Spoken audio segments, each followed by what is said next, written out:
live again because that's what I do. And setting her aside, I need to do something with that blue. I don't like the blue. I'm actually doing a little bit of not Legions Imperialis, even though I do have stuff I need to do for Legions Imperialis. I decided to kind of, touch up a couple things real quick.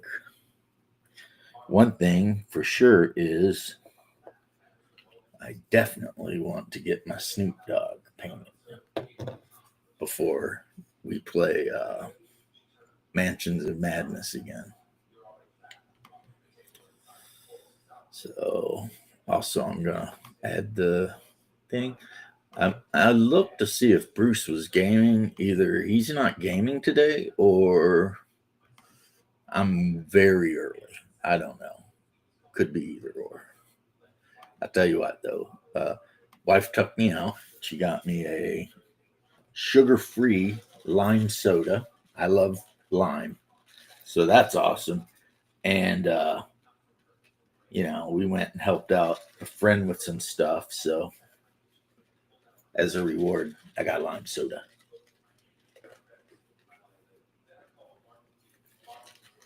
They just opened the Wawa's like down the street, and I gotta say, pretty happy about it. You know what I mean? Just like, damn, this Wawa's is pretty good, I will say. Pretty good indeed. So there is that. So my dire wolf. Hey, what's up, Crafting Gamer? The dire wolf Titans are done, both of them. Now, one thing I did, because I'm very mercurial, I should say, is this is a trader Titan right here. This Wolfhound is a trader, and it originally had like the spear looking weapon on it, but I got rid of it and I went with the cluster missile pod, just because I think I don't know, the culverin and the cluster missile pod will make it deadly against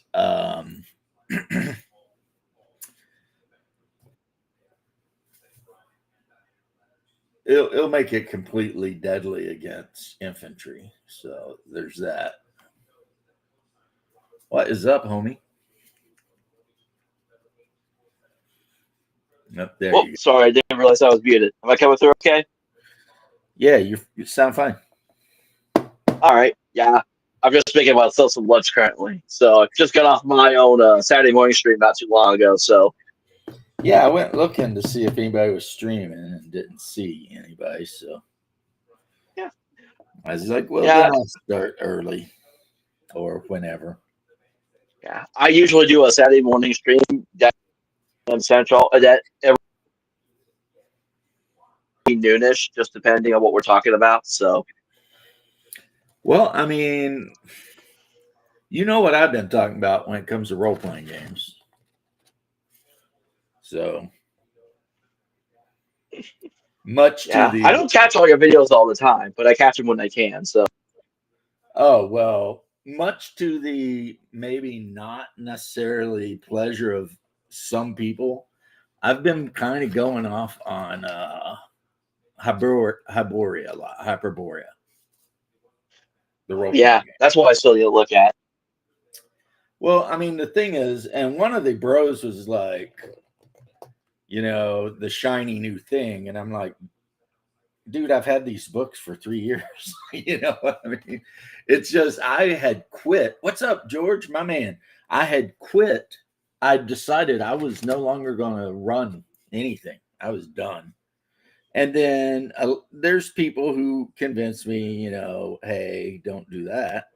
So I looked through all my games to figure out which game I thought I would have the most fun running and that my players would easily be able to pick up. And it ended up being Hyperborea, mainly because I love the whole Clark Ashton Smith, R.E. Howard, Lovecraft part of it. But also the rules are basically kind of a simplified, you know, some things make a lot more sense version of AD&D.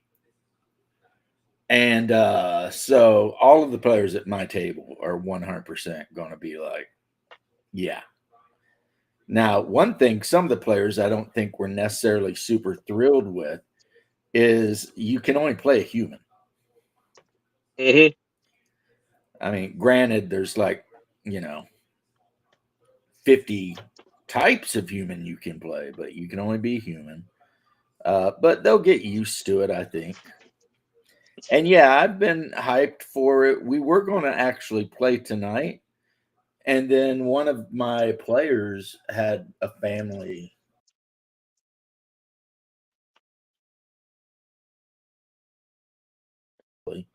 So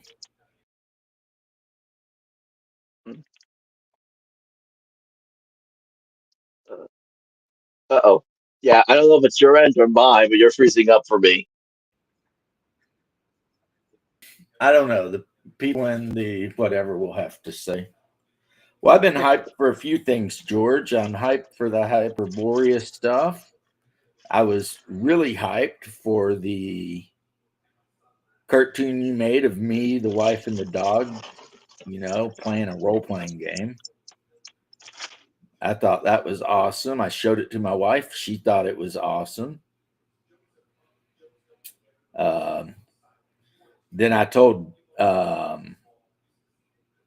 Bruce and Leth that you had made a thing of the three of us um, just sitting around looking like halflings or gnomes or something, playing role playing games. And so, I mean, basically, you've done a lot of stuff lately, and I really appreciate it. And I think it's really awesome. And some of it I actually use on my videos because you said I could. So, you know. So yeah, I've been using them for like, the thumbnails and stuff like that, leaving us in suspense. Um, well, I would hate to leave you in suspense, but then again, don't you just love the anticipation?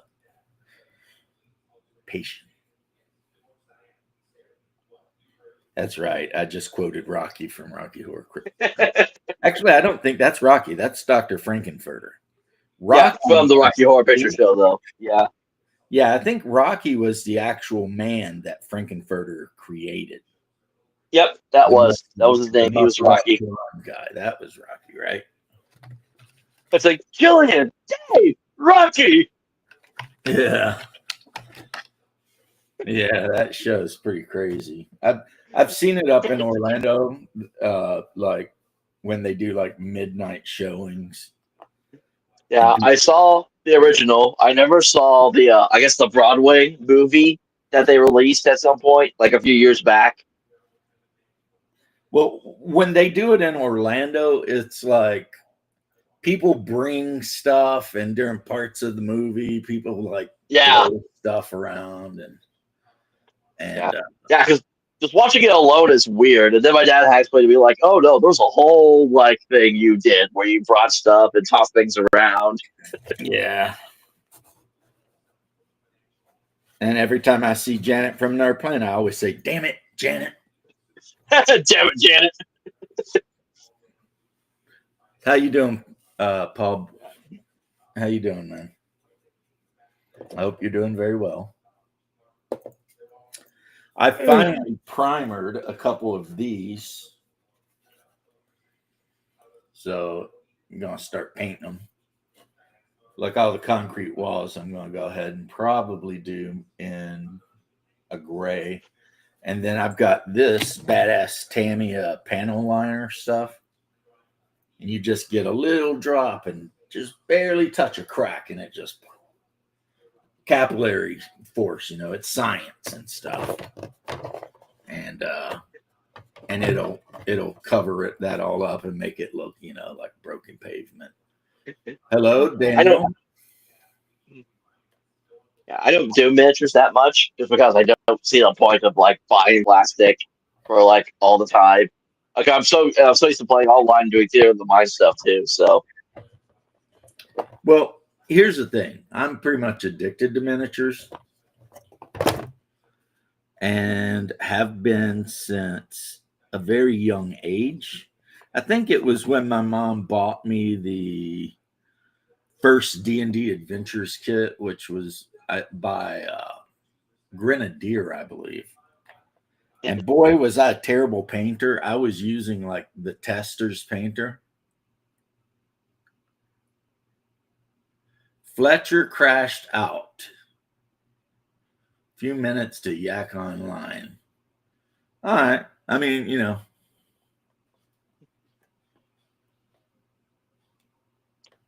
Yeah. Well, I mean, I will say my favorite musical that I've probably watched more than any other of all time is Fiddler on the Roof.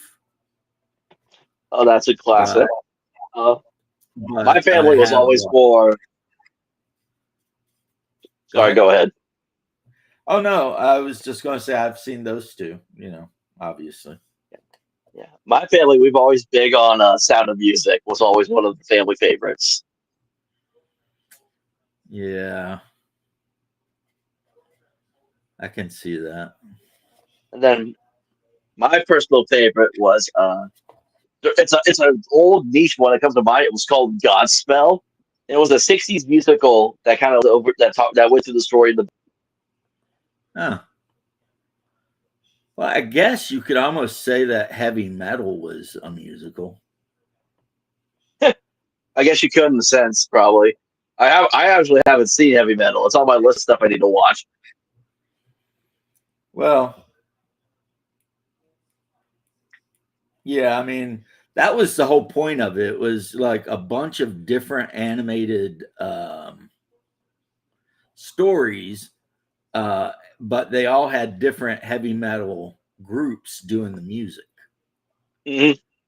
So, like, there's one where they're in New York and they find the alien artifact, and the music they're playing is Blue Oyster Cult, veteran of the Psychic Grease 2. Get out here, Daniel.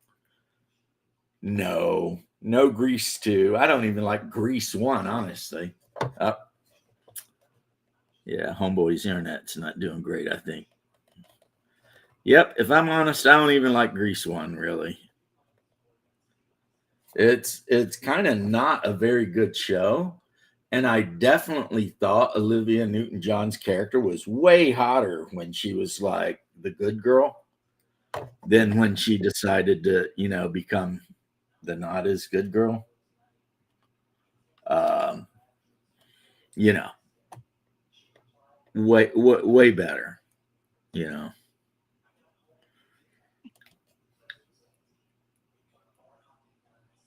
But, personal opinions and all that, I guess.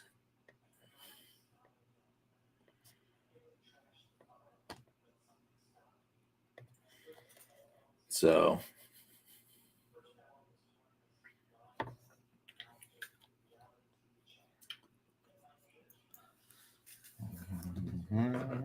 Nostrovia, heaven bless us, but not Trovia. To your life, and may we live together in peace. Yeah, I got one pack, so two of these, and you can see I've been doing a little detail work on it. And then I got two packs of the road one, which has 6 of them in it. So I have 12 1 foot things that you can put together however you want. Oh, cool. And so 14 total, which means probably won't use them all in the game, but it should allow me to build a decent sized table and, Yeah. stock it Did up. you have a good Thanksgiving? Huh? Did you have a good Thanksgiving? I did. I drove up to Georgia and visited my nephew at the Navy base, and hung out with his new wife since he got married like a month ago. And me and the wife went up there, and we rented a room for like 3 days, but we weren't in it very much. We were, running around, hanging out with the fam. Grease two for the win. No. Denied. Grease 2 denied. I never saw Grease 2, so It's like Grease 1, except even worse. Basically. So, yeah. Yeah, that's pretty much it. I hate to cut and run on you, but I got a lot of cleaning up I gotta do. So I will catch you later on, okay? You do that. I'm putting some flesh color on this Archer. Not a really intense, like, I'm not going super hardcore with detail or anything. Mostly just gonna do basic colors, and I might throw a shade on at some point. I Cool. I'll catch you decided later, James. catch you later, bro. I decided to give her black hair because the only hunter in the group that we're playing, the only hunter, which is kind of like a ranger but not, is a Camarian, and they have black hair. That's kind of their thing. Black hair and blue eyes. So my favorite flesh shade for like using contrast paints, honestly, is Gilliman Flesh. That works out. I think that works out the best. The Gilliman Flesh. So then I need to do her fletching, which I could leave it the way it is. I could leave it white, but I think, yeah, the cheese, everything is. But my favorite musical was Jaws.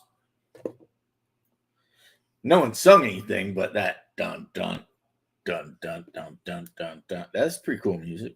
Doo doo doo. Scared me so bad that even though I ended up moving to Florida, I still don't go into any water. But that's what happens when you watch Jaws when you're young. You learn. Don't go in any water. Yeah, I'm going to give her red fletching just because that little touch of red on an otherwise cold miniature. And I say cold because all of the colors on her are what would be considered, cold colors. So that little bit of red just to, have a splash on there.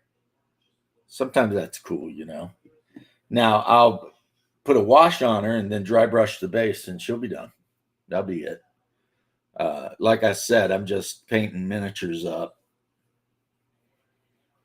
just to get some of them off the table at least.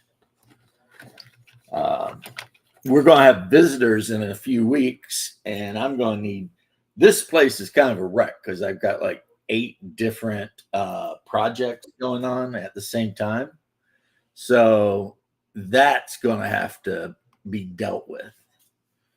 I've already been informed by my wife. What's up, Tim? How you doing, man? Oh, good. How's it going? It's going pretty good. Why are you sounding like somebody kicked your dog or something? Oh, I got a sore throat. Well, you are always sick. No, usually it's just allergies. Sometimes sick because of the nephew, but I consider like allergies to be a sickness. fair. You need to learn how to get down with the sickness. There was a point where I never even had allergies. I was going pretty good time without having to worry about it. Hello, how you doing, friend? Come I miss on. those times, where Sickness, mother get up. where I didn't have to worry about my nose being stopped up completely or any of that stuff.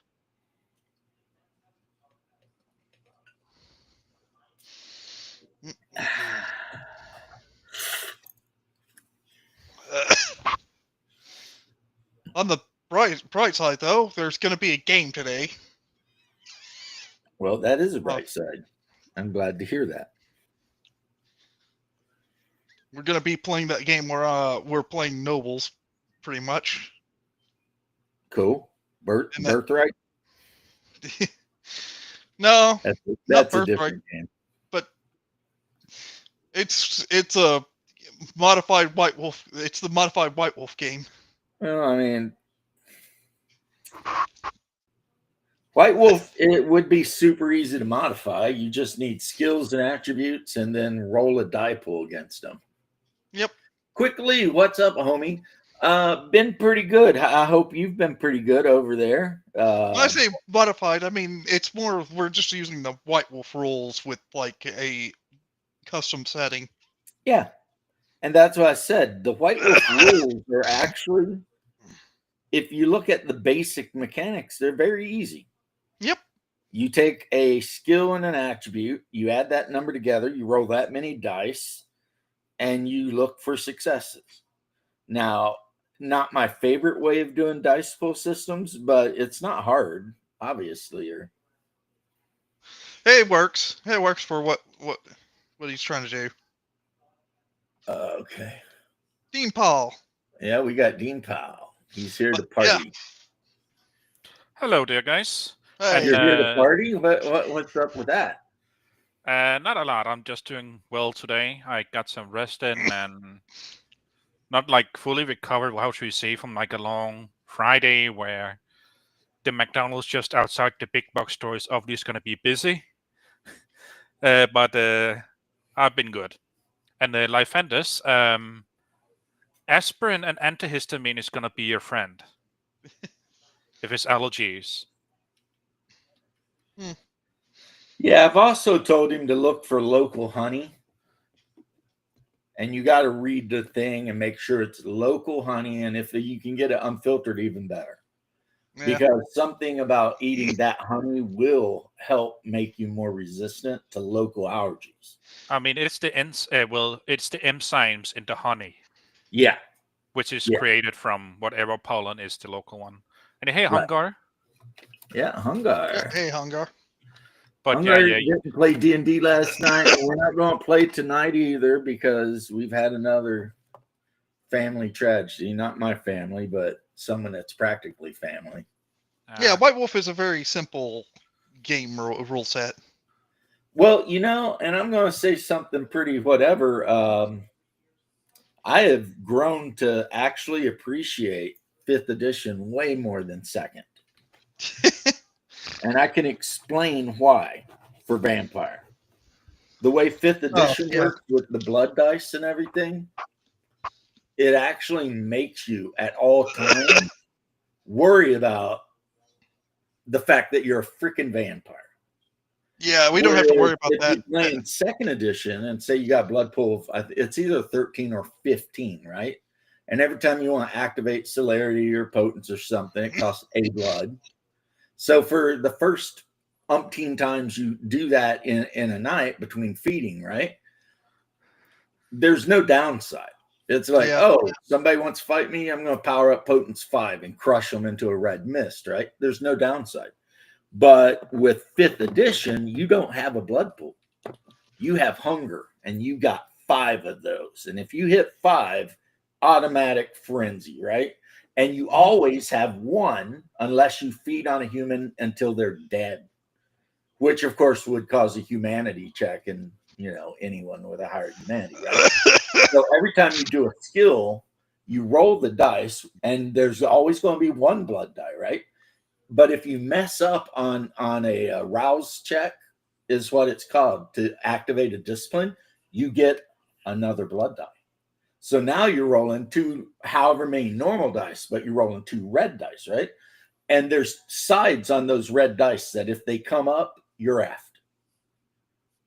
Like the skulls, if it both makes you skulls actually come up, you immediately go into a frenzy. it makes you actually think of, do I really want to use these skills?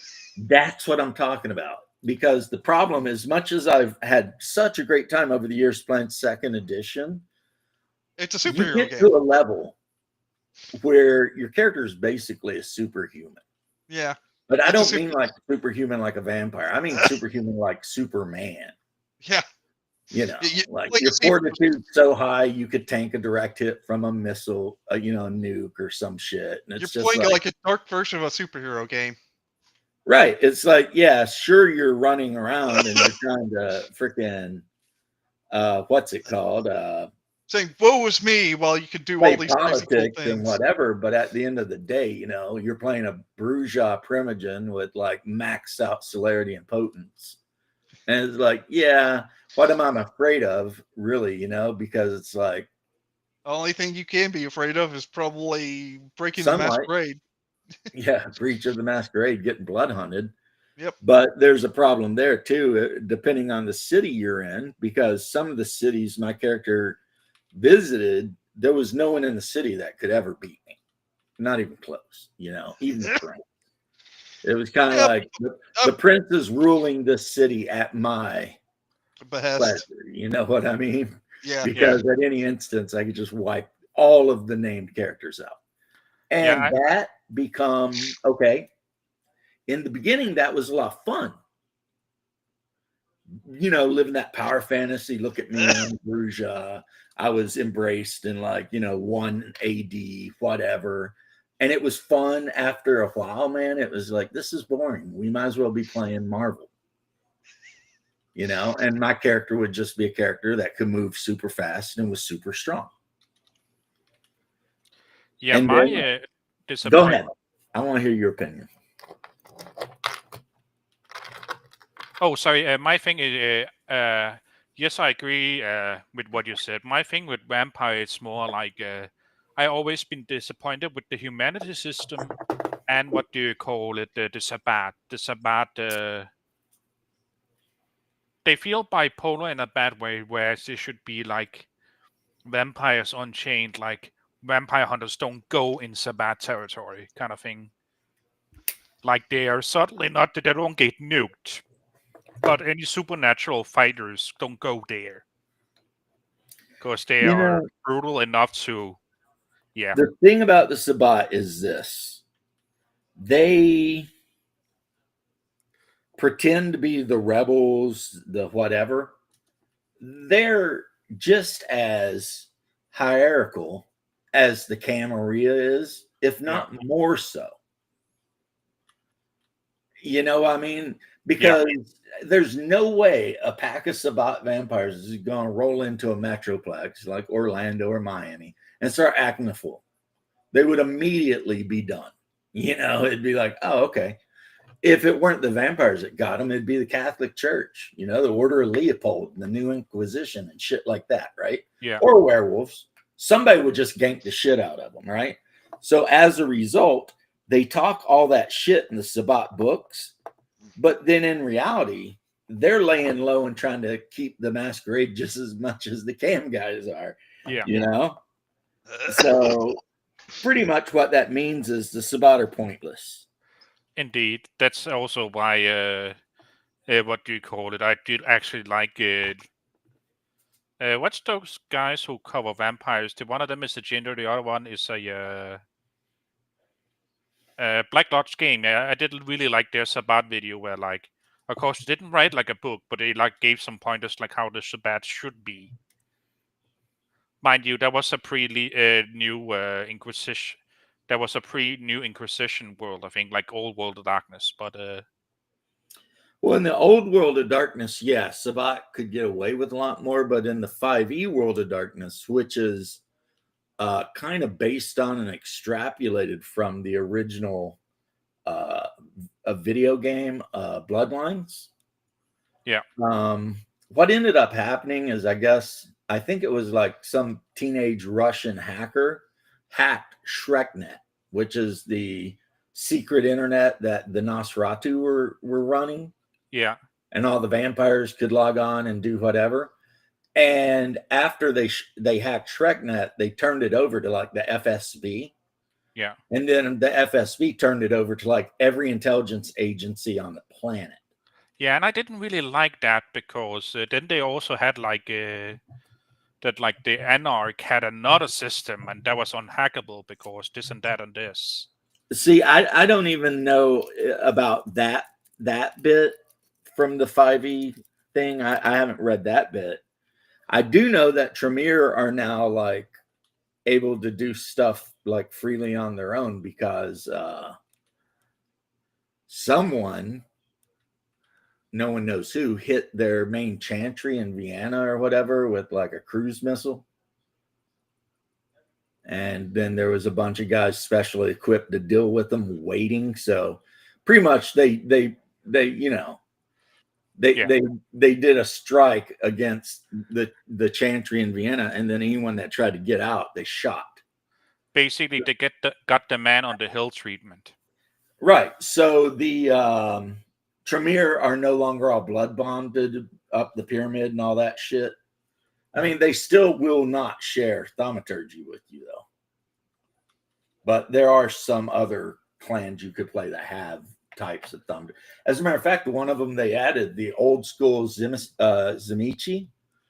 If you play what they call a kaboon or whatever, they start with their own thaumaturgy, but it's based on Slavic mythology type stuff. So it's all about elementalism, and you know, and also this is something that pissed one of our long-term players way off too.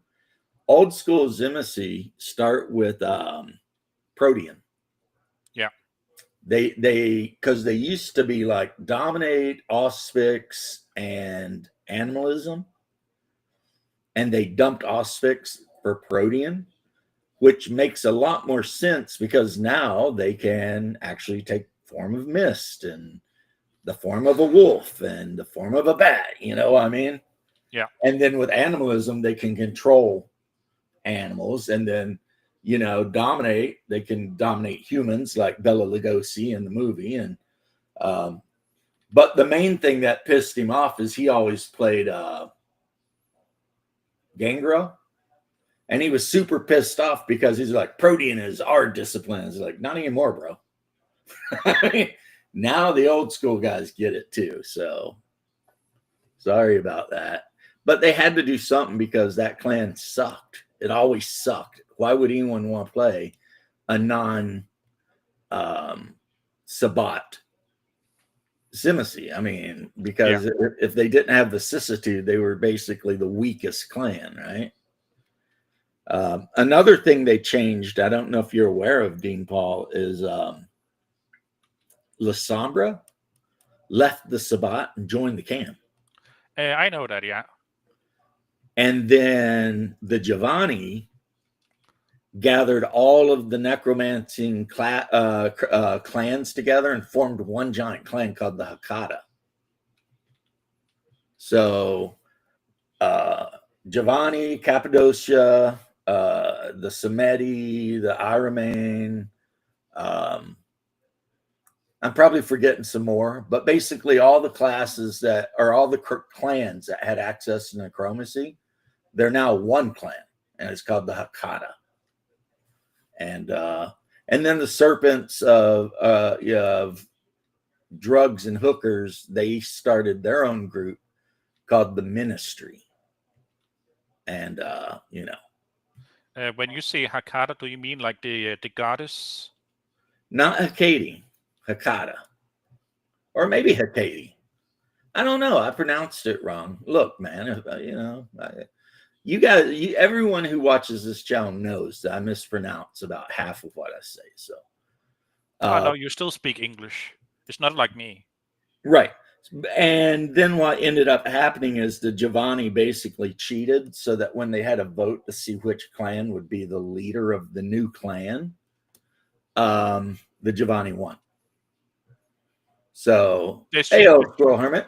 So everyone joined, formed this whole clan, Yo. but the Giovanni are the bosses of the clan. I mean, they should kind of have seen that coming. That is the Giovanni. Right.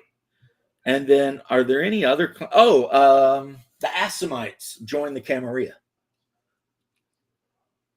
That makes because sense the since they're Gangrel left, and then most of the Bruja got kicked out, except for they call them the Hellenist, the Hellenist group of Bruja. They're the ones that are more like based on Greek philosophy. They stayed loyal, but the I rest mean, of it them does make sense that the Assamite joined because first up, most of their assassins are dead. Second off, their Primite got nuked, and things got weird after that. Well, and in the newer editions, the Assamites actually have like there. It's actually like 3 clans under the name of one clan. Yeah. Because you've got warriors, sages, and something else. And they actually, the difference is a discipline. Like the warriors get the discipline where if they lick a knife, it'll do ag damage because their blood can do ag damage. And like the sages don't have that, but they have like auspics or something. And then like the other ones have like some other discipline. So it's a whole thing. It's a whole thing. I mean, the Assamite used to be like split between warriors, aka the assassins, and the sages. Yeah, And well, now there's 3. yeah, There's a third faction. and it was the assassins people didn't like because first up they killed people, and second off they had like that saint of like Diablo over them. Well, they still got that ability, but anyone can really get it. Instead of having quietus, it's obfuscate. But when you pick a level of obfuscate, it gives you like 2 or 3 powers you can pick that are level 1 powers. Yeah. And one of them that Assamites can get is Silence of Death. Yeah. You know, which used to be level 1 quietus. Now it's obfuscate. And they did that with a lot of disciplines. So like vicissitude is gone. It was folded into protean. So when you pick your levels of protean, you can pick the vicissitude levels or the protean levels. And, you know, so that's how the old school versus new school Zamichi work out, right? The new school guys, they take, you know, Eyes of the Beast, Bestial Claws, and all that. And then the old ones take the flesh crafting and all that, you know. And they even changed Bruja, believe it or not. They have a type of Bruja called the European Bruja, and they can ditch presence for dominate. Though why you would do that, I have no idea. Because, I mean, presence has saved my ass so many times. When a bunch of people come running up at me and I'm like, Majesty. You know, it's like, huh.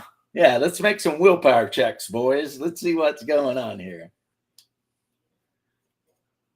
Paleomythic by Osprey. Get to play as a caveman.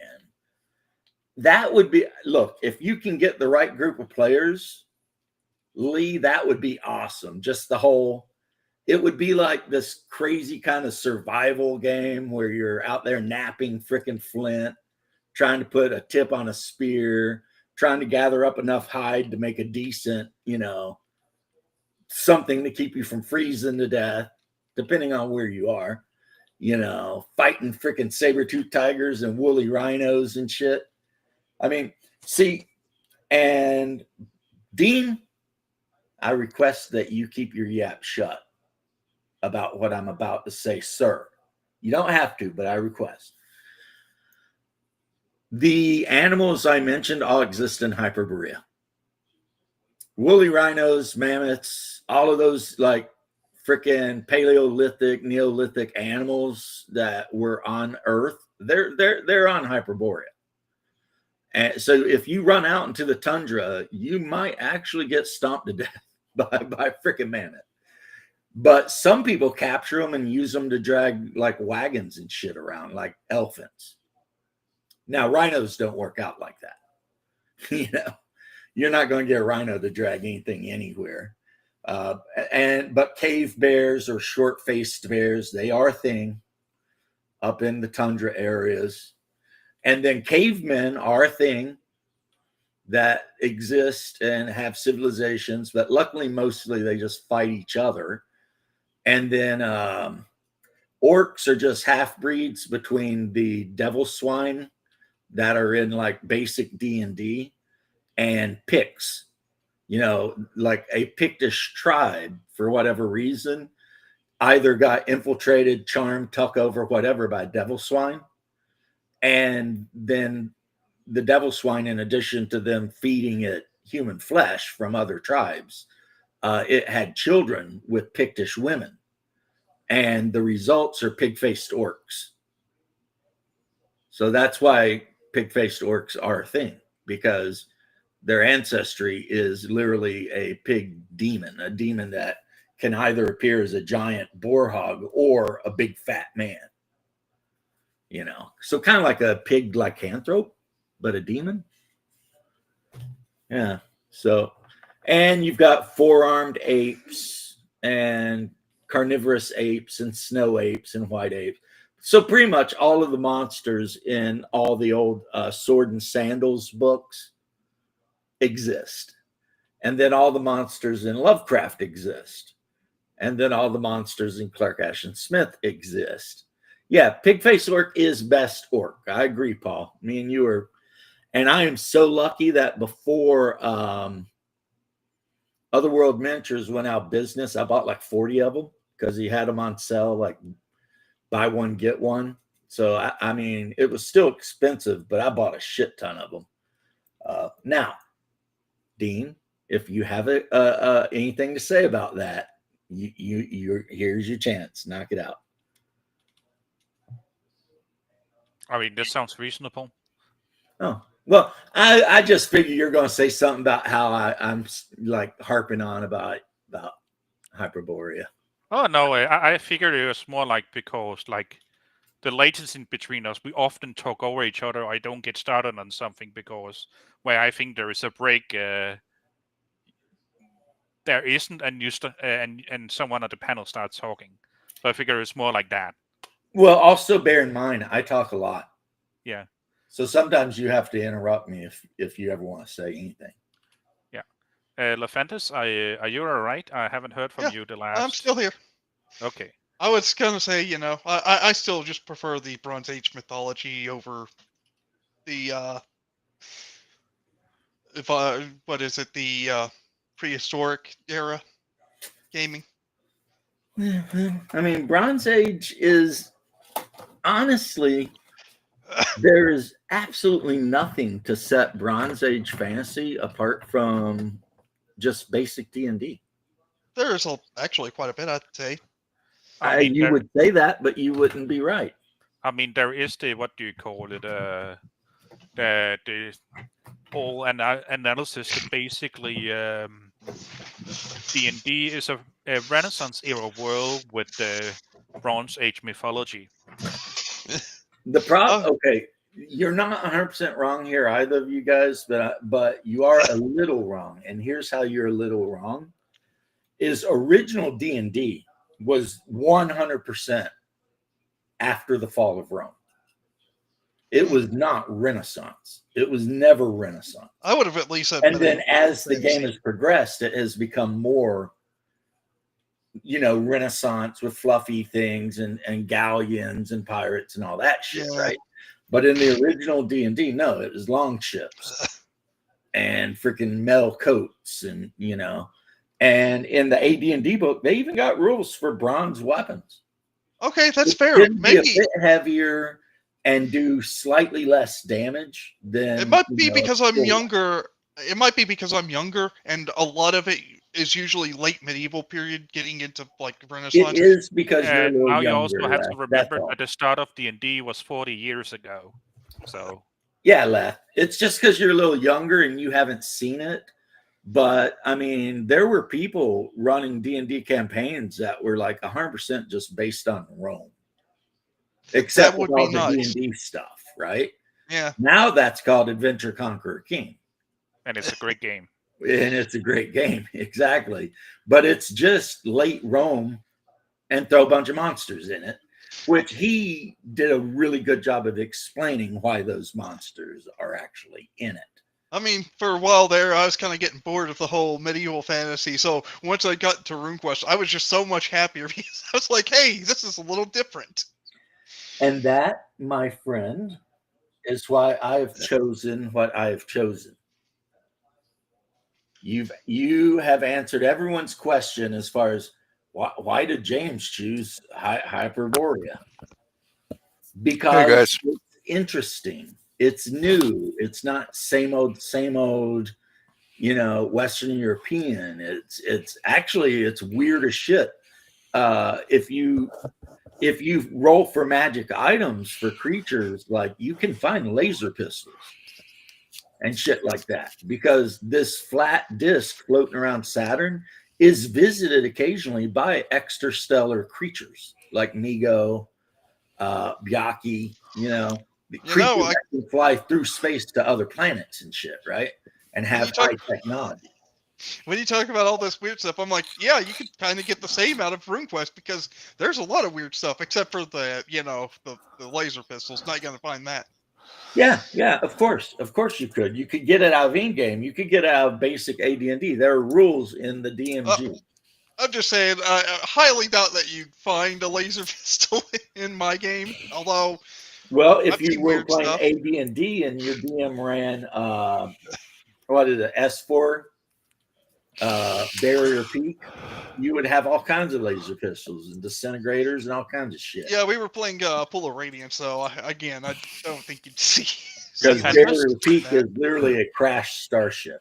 How is Adventurer Conquers King? This is on one of the games I'm thinking about picking up because I love it. What do you want to know, or do you want to hear my first? What's the first of all, what's the basic? Is it basically a D&D clone? It's No. it's I don't think so, BX at least. skeleton with some what do you call it? Advanced what do you call it? A Dungeons Dragons mixed in. However, they still keep race as a class, and they also make sure that it's not just one race. It's like their role in the society of that race.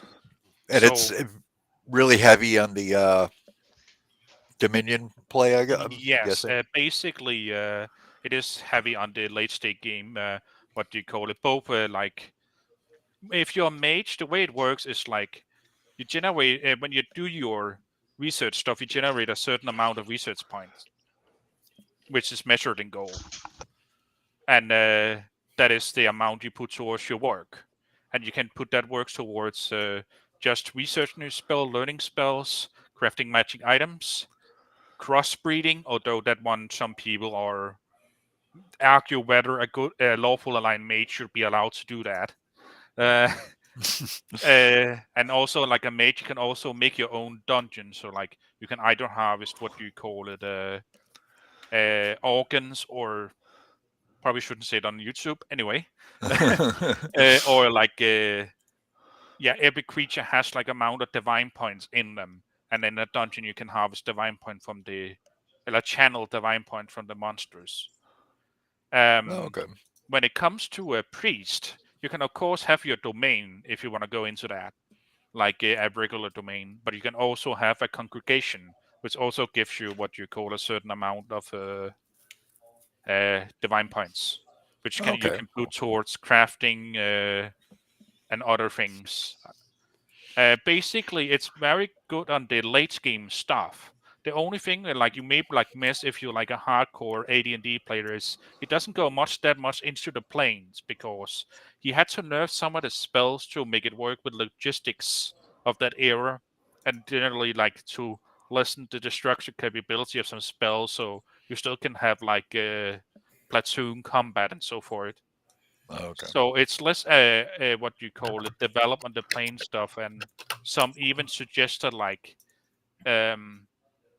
that some outsiders, how should we say, aren't like directly like from heaven or hell. They're like from a certain part of the world that's like kind of isolated, like a fae forest or something like that. Okay.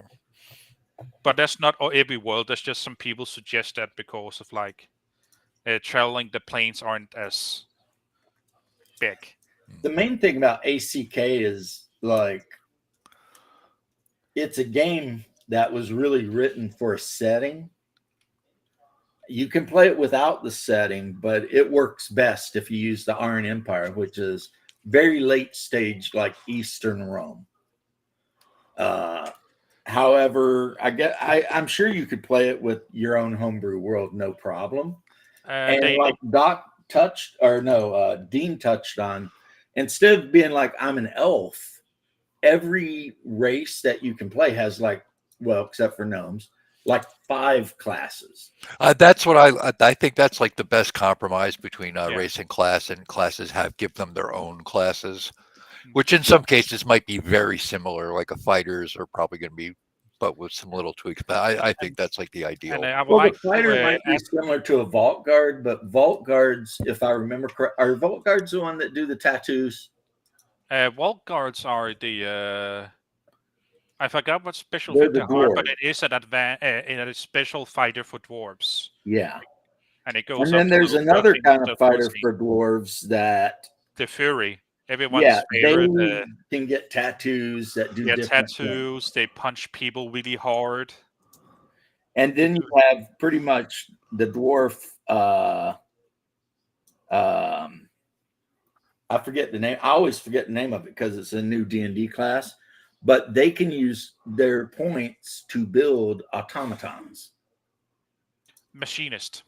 Yeah, so you could I play was a going to say dwarf artificer, but yeah. and then have they're like artificers. You can have a dwarf that spends all his points. In my campaign, the dwarf built a bronze dog that was basically like steam powered or spring powered or something, and it could carry a lot of weight. So they would take it into the dungeon and they would just tie treasure to the dog. And they rarely even used it in combat. It was basically just a big, heavy, clanking beast that followed them around and carried all their gear, But I mean, you can do that. The thing with elves is, other than the ranger, every elf class can use magic. Humans are humans, and there's a lot of cool classes. And another thing they added about classes, and I'll let Dean Paul take over after this, is they have like a feats thing, but it's not like a feats thing. It's more like a skill package thing. So the example is when Haas made his character, my brother, he made a character from the region that would most be Greece. I forget the name of it, but it's Greece. It's a rocky, kind of arid place full of olive trees with olive complected short guys with curly black hair. And for his, I even forget what they're called, if they're even called. He picked like all 3 levels of seamanship, which meant that his character could competently be the captain of a warship. And then in his background, he wrote down that his character had joined the Imperial Navy, and that's what he'd been doing up until he became an adventurer, trying to keep the, I guess we would call it the Mediterranean and the Black Sea, like kind of thing, trying to keep pirates out of there. Because in the north, there are Germanic/Slavic tribes that love to pirate, the imperial lands. So, you've got all these triremes and biremes and whatever being out there crashing into each other and stuff. And it's just, it's good. That's what I'd say. Now, Dean, you give your opinion. So yeah, first off, let's go with the proficiencies because that's what we were. Basically, instead of having a universal skill system, and instead of like having it like rules compendium where like you roll like under your abilities, roll under your ability score. They have instead like you have the adventure proficiency, which you can do all these bunch of things where it's like usually 1/6 in chance, so like 18 or above you roll. And that's for like searching and so for things that would be thief skills specifically.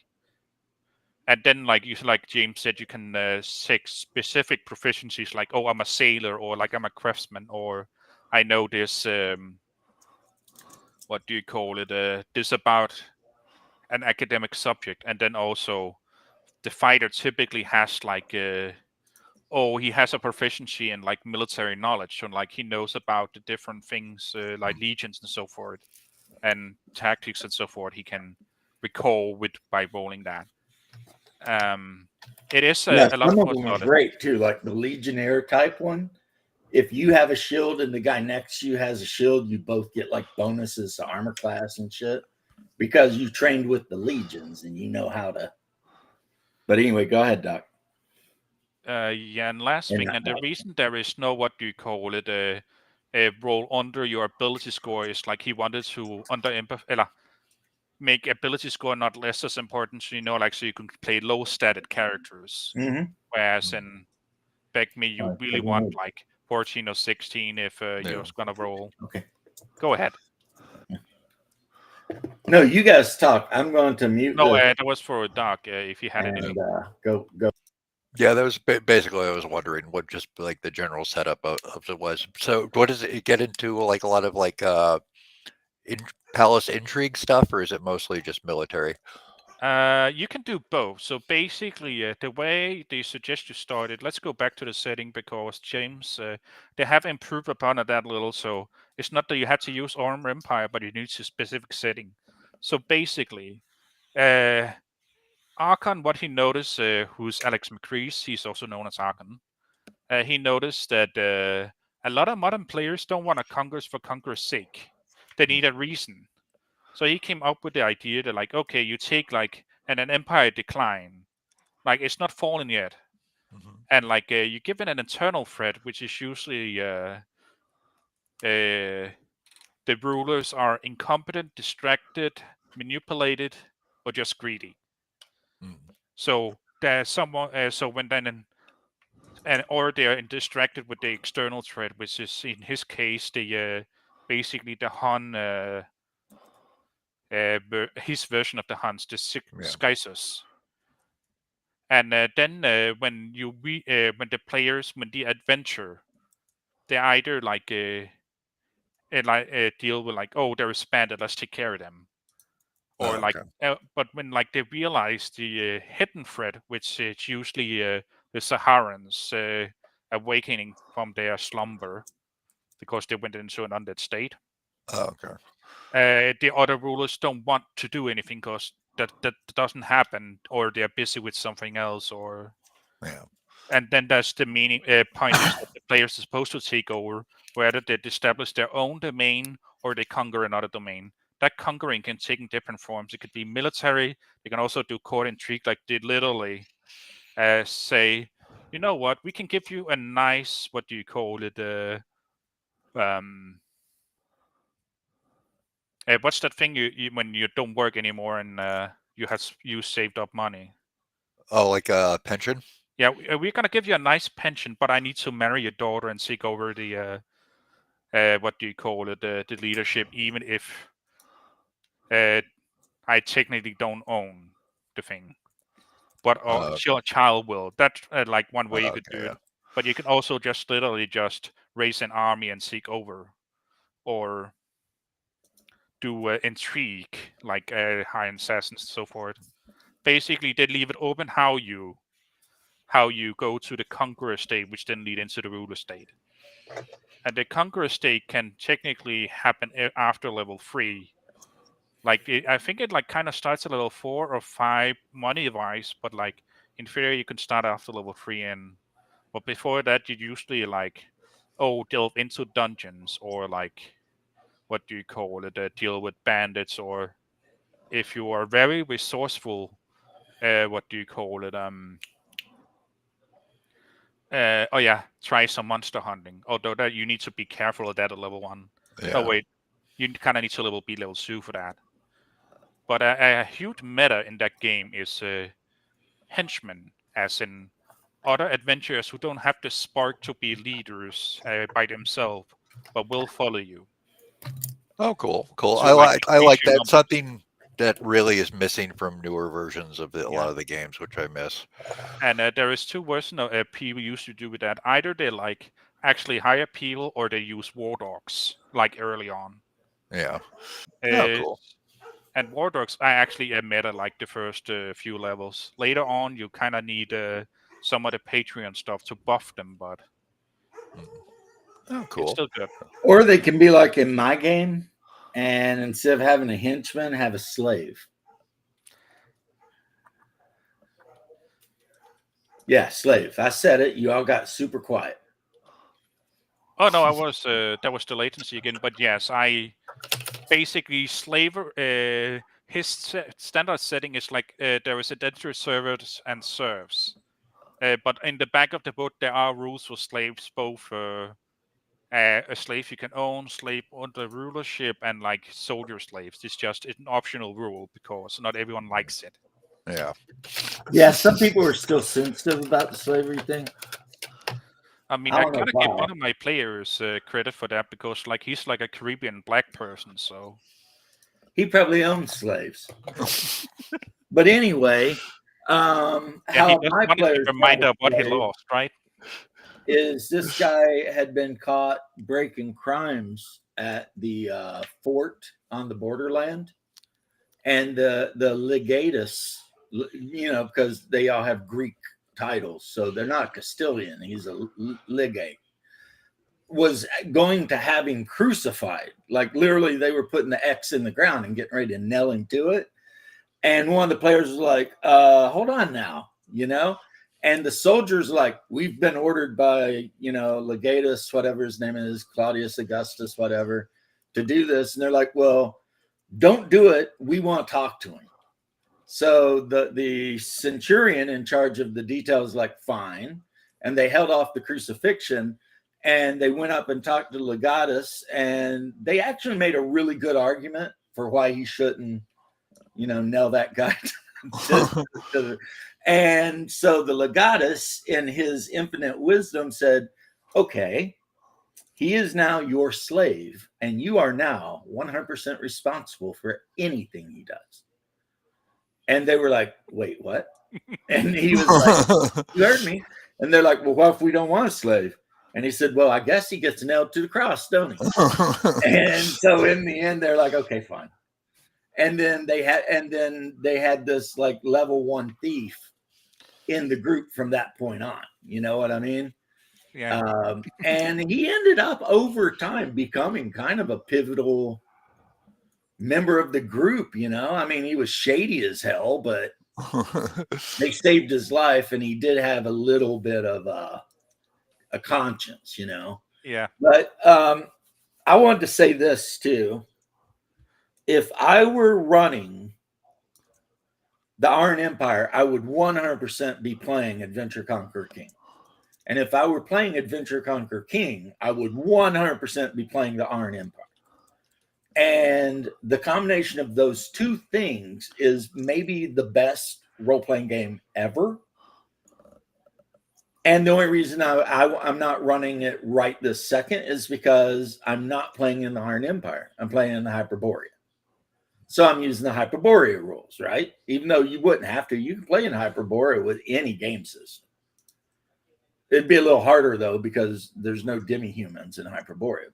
But that's the thing. If you're looking at Adventure Conquer King, definitely spend $6 or $9 or whatever for the PDF of the Iron Empire.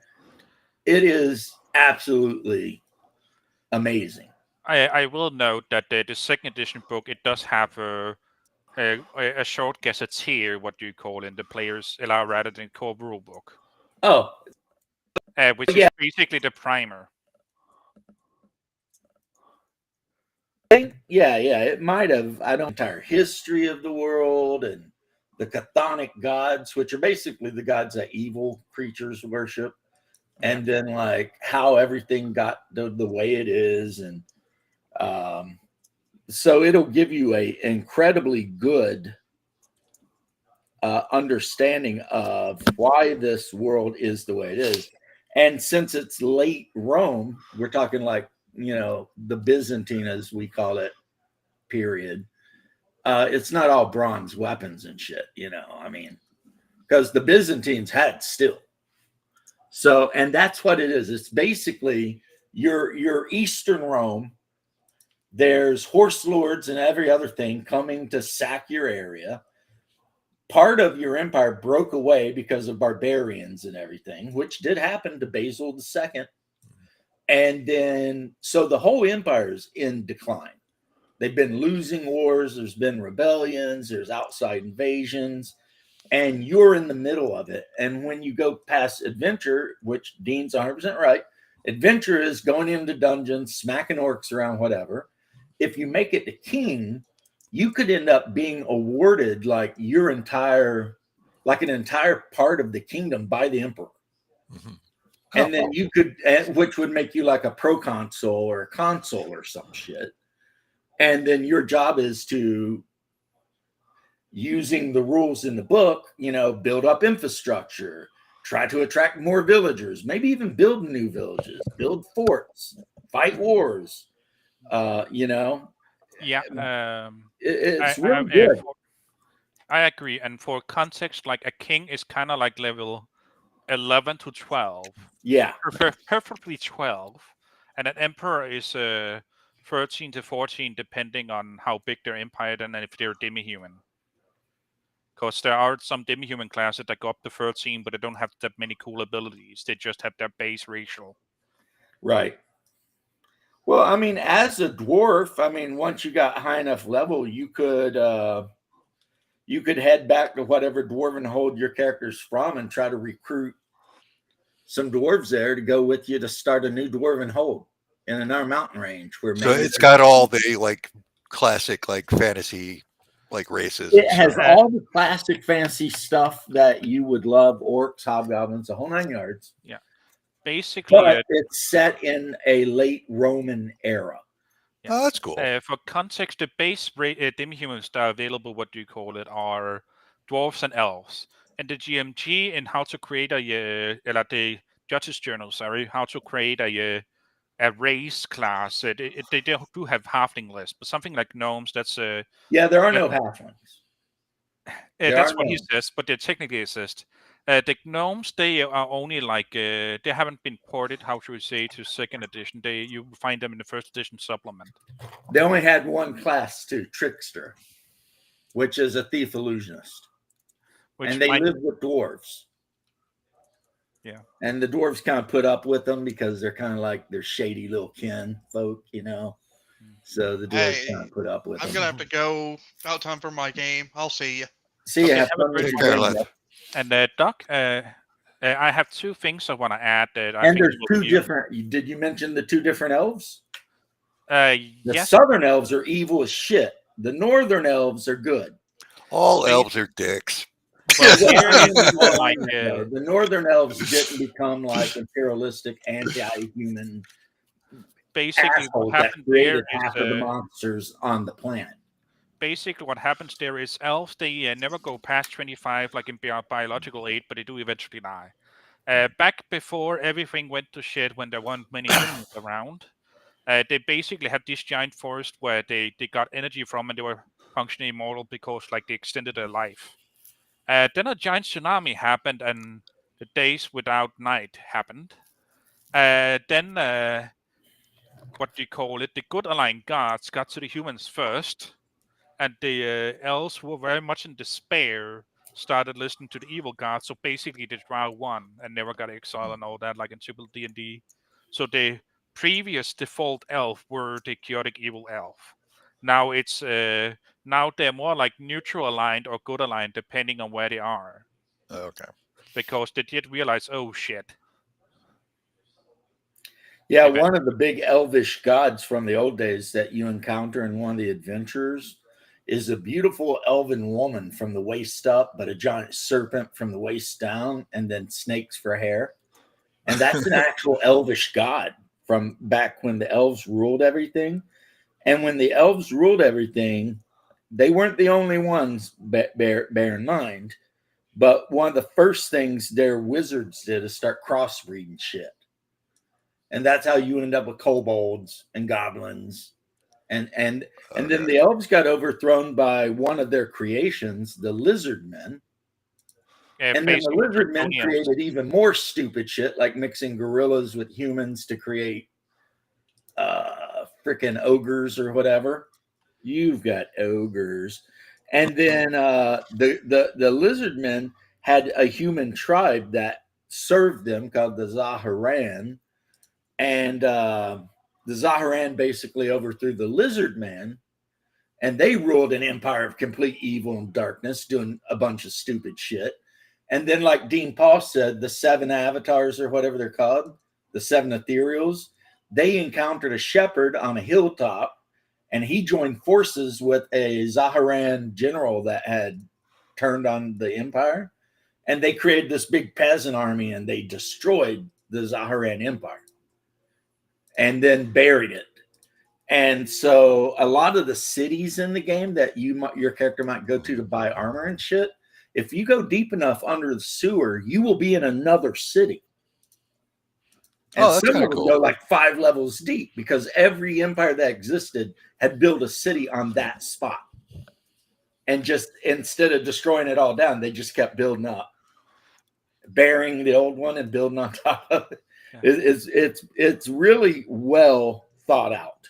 So the two things I wanted to tell Doc, it relates to initiative and henchmen again. Let's start with henchmen. The way they suggest you run henchmen is like you can of course have as many as your con score allows, but you don't control. You're not supposed to control your own henchmen. Other than like they have morale rolls, you also like. One way they suggest is like if everyone brings a henchman, you basically do a turn around the table like another player runs that henchman. That's Or the interesting. GM does it. It really depends how many henchmen there are. But the Yeah. point is just it's not supposed to be a glory hog of all the time, or like what do you call it?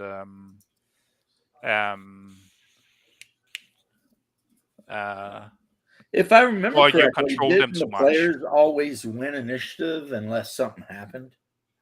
So what? I might be thinking of another game where the players always win initiative unless Oh something no! happens. Here they do initiative in at least second edition acts because they changed it. It's a countdown system. Oh, So okay. like the GM says, who has this, who has that. So Countdown. basically, what Bruce was going off on the other day about how countdown initiative, Yeah. that's second edition. And yeah, but you still have to announce like if you retreat or if you're casting a spell, because people can of course interrupt that. Right. And Right. one of the reason he basically Arcana said that like the game technically runs with any what do you call it initiative except for group initiative, because a group initiative it's very swingy. Like it's usually the side that wins. Oh, And okay. the problem with third edition and upwards initiative is it takes a long time. Yeah, Like if everyone is individual at initiative, some players love that, but having It everybody can roll get out of hand and write quickly. it down Yeah. and all that can be a monster, you know, if you've got a big group. So Yeah. when I'm running AD&D and I've got like more than 8 players, I just do die 6 for each side, you know, and because you know when you got 10 people at the table, I ain't got time to try to remember or write down who rolled a 14 and who rolled a this and who rolled a that. But yeah, Adventure Conquer King, amazing game, definitely worth it. Iron Empire, And it's amazing also setting. and the subsystems are like the domain and so forth are compatible. What do you call it with other games? The only thing like you have to take account for is like again like destructive spells. Like if they target a too large area, they're of course gonna take out a platoon, and then teleportation spells. Because now everyone can move around very quickly. That's really the only two things you have to take account on. Like if you're using the AD&D or what do you What call it? did Big they keep the system for when characters go below 0 hit points? They do use what do you call it? Okay, there's two things that happens. Like you have a countdown like until you die, or like when people treat you, you roll a death save to basically see modified by how far you were. No, you roll the death save, then you roll on the chart. The death saves and the charge are I think it's the same in second edition. Basically, it's modified like how you retreat and so forth. Of course, it sucks if like you're using healing spells and they roll on decapitated, but it's basically meant to emulate like you remember in Lord of the Rings, like where Frodo gets stabbed in the chest or hit by an ogre or something like that, like oh no, Frodo, and then they look at me and he's somewhat all right. It's supposed to emulate that as opposed to be more simulative. Yeah, like if your character gets taken out, but you're at like 0 hit points, it's no big deal, right? You're probably going to be okay. But if you get knocked down and you manage to bleed to like -8 before you get healed, there's a good chance you're going to be losing fingers, arms, toes, teeth. Something really bad is going to happen. So I thought that was a good kind of rule too, to handle. Oh yeah, their death save table is apparently been inspiring other games. Yeah. It is. I mean, and like you said, though, you were right, Dean. A lot of the systems that McCress put into this game could very easily be ported over to any D&D type game. Like the death save system wouldn't even change a thing. There's just so many things that you could, classes. If you wanted to play like OSE, but let some dwarven player be a mechanic, machinist, you could do that. It wouldn't be hard at all, So yeah, it's a good game. Like Hyperborea, it's basically a game that's really about a setting, though, in my opinion. If you want to get the most out of it, and that's just my opinion. Yeah, either or an empire or an empire that's failing. Yeah, a failing empire, invaders all around. Pirates coming from the north, evil undead, and humanoids that had for a long time been in hiding. But since the empire's getting weak and the border forts are now super undermanned and stuff, all of a sudden, these evil humanoids are coming back. I mean, the first adventure, the Savage Stone of Saqqara, is just B2 Keep on Borderlands with a couple changes. And a new dungeon. Yeah. It's a giant dungeon where all the humanoids live, not peacefully, ruled over by a religious person, let's say. And you're at the fort that's on the borderland between the Imperium and the Wastelands. And the legatus there, or legate, doesn't have enough men to actually put an end to all the bullshit that's going on. So that's how you get recruited. Yeah, and because it starts out with like bandits, still like a crate full of arms and equipment that the fort desperately needs to replace, old wore out armor and equipment. And then it just goes, and eventually you figure out what's going on. Yeah. And it's really good.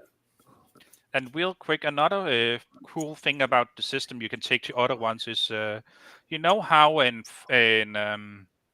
Forgotten Realms and like Greyhawk that like sometimes the population numbers are a little arbitrary. Yeah.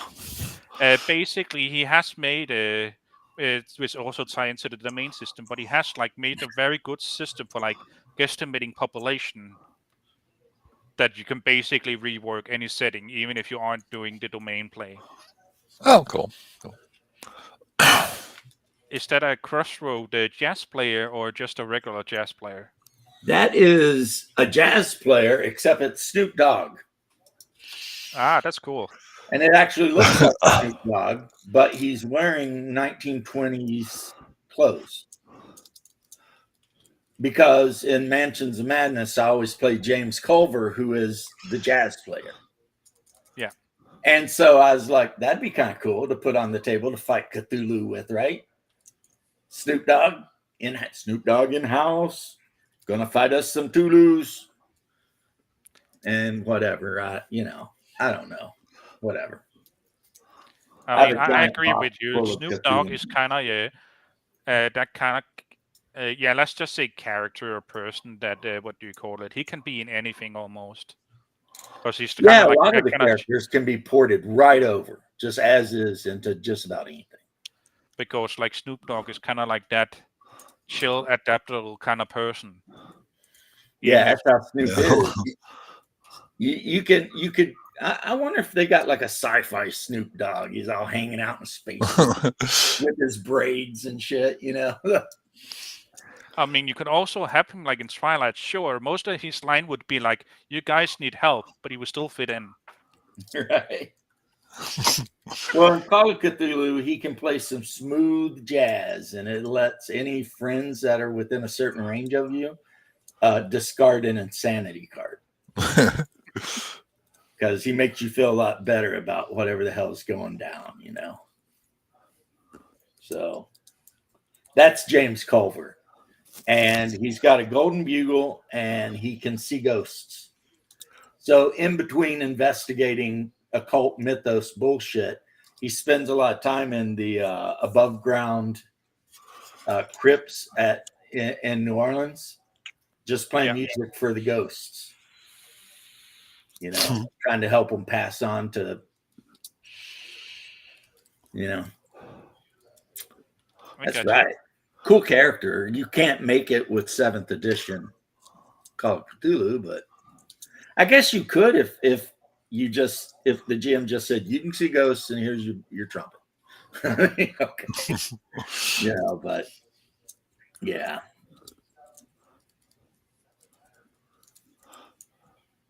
Yep. AC. Very cool. I don't think it is possible for me to ever not love Adventure Conqueror King. I think I will always love Adventure Conqueror King, and we played a lot of it, and I have no complaints. You know what I mean? And we're going to play this for however long this lasts, and I'll have no complaints, and it'll be something new, and then we'll Satchmo, we'll see where things go after that. You know what I mean?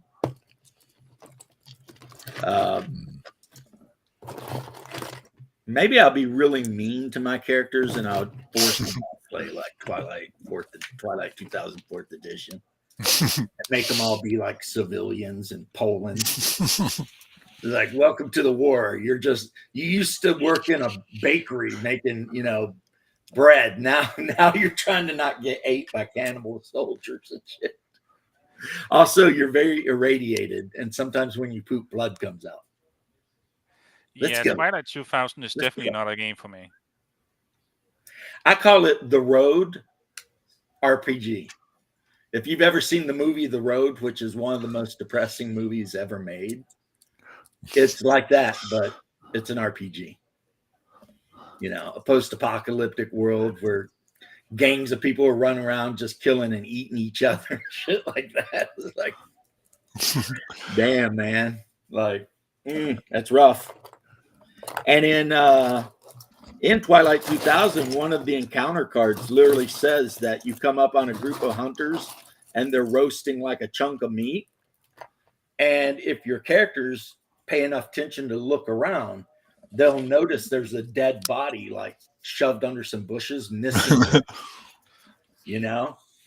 where these guys had butchered it. Or they might just walk up and sit down and be like, hey, man, what can we trade you for some of this meat? I mean, I don't know.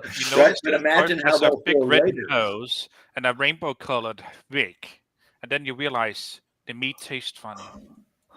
Exactly. Like later on down the road, you find out you've been eating human. Ew. You're like, I didn't agree to eat this Soylent Green. I much prefer Soylent Orange. But yeah, so I mean, you run into starving people who will eat you. You run into people who have diseases that will kill you. You might scratch your arm on barbed wire and then die of, septic shock and stuff like that. And that's all before you even worry about enemy soldiers shooting at you with AKs or whatever, just existing in that environment is like literally everything in the environment wants you dead. You drink out of a pond. Uh-oh. During the war, the Russians dumped a bunch of biological weaponry in that pond. Uh-oh. Yeah, Or that's basically the Oregon Trail of tabletop games. oh yeah. If you run around, you will meet Terry. And you don't diss Terry because you know what I'm saying? Terry will take you right out. Yeah, it's exactly. It's like it's a weird survival game where you're trying to. Well, it depends. I mean, if your group is that kind of group, you can decide that you're going to roll into some town in the middle of Poland and just make it your own personal fiefdom, like enslave everybody, force them to start growing wheat and shit at gunpoint, build a tower and put a 50 cal up in it and have guards watching them all day, and then at night lock them in a barn. I mean, you really could be the bad guys if you And want. somehow Snoop Dogg still fit in there. Well, Snoop would be some dude that got he was on tour in Poland, and then World War III broke out, and he's just like, what the fuck? This ain't the place for Snoop D-O-double-G. Right? Like, it's like, Snoop, you thought Long Beach and Compton was bad? Welcome to Warsaw, World War III. Yeah, they Yeah, will isn't the literally. joke that like the Poles and the Canadians were the reason that we have the Geneva Suggestion? Yeah, apparently there was a time where Canadians were pretty shicey when it come to war stuff, Yeah. And if anyone should get a break, it's the Poles. I mean, come on. I mean, it's not our fault that they live on very flat land that's easy to travel through. Yeah, they've been invited so much. I kind of at this point would cut them a break on the war crimes. The world owes you. You've been war crimed against so much that maybe you get a few freebies. Favorite off the beaten trail role playing game. I don't know, Dean. What's your favorite non-standard whatever role playing game? That's a good question. I will have to think about that. I will go with Morrow Project. That's a game I've wanted to run a long time. Very fun game. It's a post-apocalyptic game, but it's more grounded.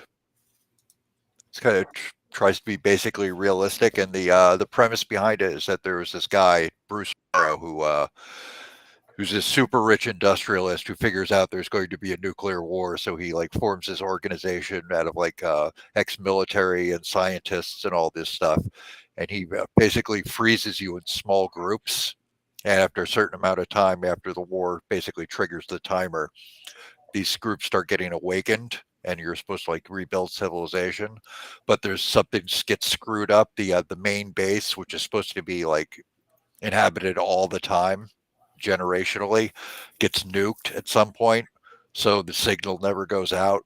So these individual enclaves start just getting default activated randomly after a certain amount of time. So you all come out of your freezers and you've got your vehicle and your gear, and the world's in ruin. You've got to just figure out what to do, and you have no way of getting in touch with anybody because the long range communications were all through this hub, which isn't there anymore. It's a little over detailed, or at least the first edition that I have. I think it's up to 5 now, and the combat gets really crazy. You could they hit the hit chars individual fingers and shit. I mean, it gets really nuts. It's instead of a D100, it's like a D1000 roll, 3D10s, and you have just 2 pages.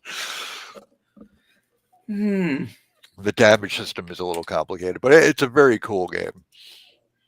I'm trying to think of that I'd like to play.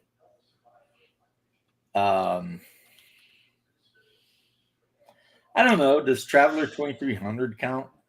Sure. You can ask a lot of people and they wouldn't know what it is. Okay, Traveler 2300. I have the new Mongoose version, and I've been wanting to run a game of that, but people just simply do not like sci-fi games, and so there you go. As for me, I realize I don't have an answer for that because I haven't played that many different RPGs compared to a lot of people, it appears. And if I say modern D20, that's still a D20, so that's not really off the beaten path. Pokemon D20 United, I Modern did, is good though. yeah. Pokemon United was one of the worst experiences I ever had because it turns out when you try to emulate a computer game like Pokemon in an RPG, you're doing a lot of things that usually automated. And that gets really tedious, especially when you had to wait on someone to do something instead of basically, if you're going to play a Pokemon RPG, don't play it like the video game, play it in a scenario like you're doing one specific thing and you all have one Pokemon. Because like if you have a whole team or need to gather a whole team or whatever, it gets really tedious. Like, oh my god, it was one of my worst experiences in RPG. That wasn't like abusive. But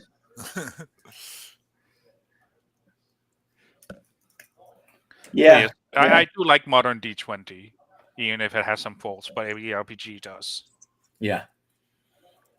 Honestly, if you look at modern D20, I know like it was unfortunate that Honor that kind of wasn't like released like a month after the core rulebook, but modern D20 kind of felt like this is the game they wanted to make if they weren't forced to like put in the rules mastery of like those Magic nerds who designed the third edition of 3.5. Yeah, and WotC you did may be that right. originally, and then Paizo took it over and turned it into Pathfinder, which actually I like Pathfinder for the video games. I think it's a good system for that. I wouldn't want to run it on tabletop. I ran Pathfinder quite a bit on tabletop, but as soon as the players got to like a certain level, just like third edition, it would be time to retire those characters, like 10. Because once you start getting up to like 15, all the feats and everything, it just made the game not fun for me.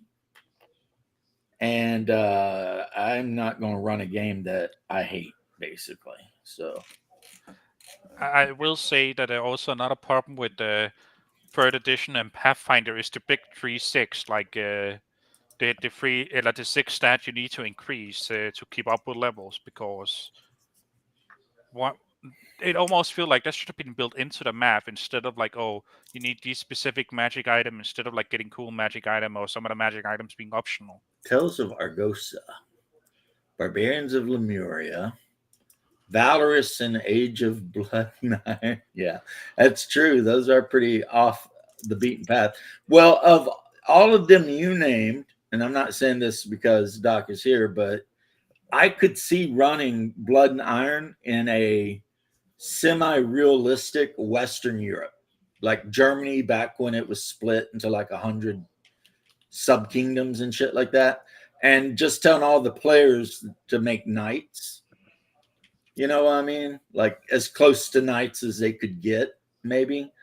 And then just letting them get involved in politics and war and all that stuff, that would be going on in that era, between the Holy Roman Empire and Hungary and freaking Poland and the Wales and To be the fair, James, Wales. It's pretty much constructed around Europe. yeah. To be fair, James, I think the players will still play more nice than werewolf players. Oh, Not because there's anything wrong with werewolf players. It's just the system itself is not made for team players. Because every clan hates each other. yep. Yep. And the 5e werewolf sucks. It is terrible. It is the worst. I mean, like absolutely. an absolutely tragic, horrible game. And that disappointed me when I bought it and then gave it away, because I had come around to 5e Vampire. So I thought, well, since 5e Vampire is actually really good once you understand what they're trying to do, maybe Werewolf will be really good too. No, it's not. It sucks. Would you say it's ass cancer? Is not, or is it not that bad? Yeah. It's probably prostate cancer levels of bad. Yeah. I can't imagine. It's like werewolves, who are supposed to be the big combat monsters of the game, they're just not, because it costs so much willpower and everything to maintain your combat form that you might be able to go into your combat form for like 3 rounds. Oh, that's fucking stupid. Yeah, it sounds like they try to overbalance the problem of them tearing through everything that wasn't a mummy. Yeah. Oh, wait, but let's not talk about rate. Well, the thing is that the fact that werewolves could tear through everything, I think that I was okay with that. I thought, yeah, that's how it should be. If I'm playing a vampire, I should be pretty worried about werewolves if I ever get caught out in the woods. You know, somehow you're out in the middle of the woods doing something and you hear a wolf howling. That should make even a vampire should be like, oh shit. I mean, that is one of the things, what do you call, they did well in that Vampire Bloodlines game, that you have to survive this werewolf. And there's only one way you can kill it, and technically it's very hard unless you have like that power where like you run fast. So I'm about to go to Aldi. Okay. I'll try to remain safe. Oh yeah, you don't need to strap up before you go to Aldi's. No, I think I'll be okay. I mean, the AR's in the bedroom. No, I think I'm fine. Okay. I would take my Glock instead. But anyway, take the Glock instead, yeah. But no. How are you feeling? I'm really kind of feeling burgers tonight. Does that sound? I could eat hamburgers every night. I am your typical American. All right. Because I think I'm going to go get hamburger meat and those brioche buns. Sounds great. Okay. All right. I'll be back. Okay. Love you. Be safe. So I guess we're having hamburger switch. I personally love. Yep. Some hamburgers. And I like my hamburgers the Ron Swanson way. Add ketchup or mustard to taste, eat. You know, like, you know, it's like, come on, comrade. This is not the circus. All we need is salt, pepper. You know, we're not. We got pickled onions. Nice. Nice. My wife makes pickled red onion. Very good. Very good stuff. If you like pickled stuff, which I do, that's a huge thing in my family going all the way back. You know, if it can be fit in a jar and pickled in vinegar, we will. Somehow, you know, like we even pickled bologna. You know how you can get bologna in the tubes? You can pickle bologna. And it'll stick forever. How do you feel about pickled cabbage? Love it. It's called sauerkraut. unless the Koreans make it, in which case it's kimchi, and I love that too. Kimchi, it really depends. I feel like a lot of the Western brands are like they make it too sour, whereas the actual Korean ones are Yeah, I tried that once. I didn't care for it. I like it. It's all right, you know. I will agree, though, that kimchi breath is a real thing. Kimchi breath. Which apparently is also a slur.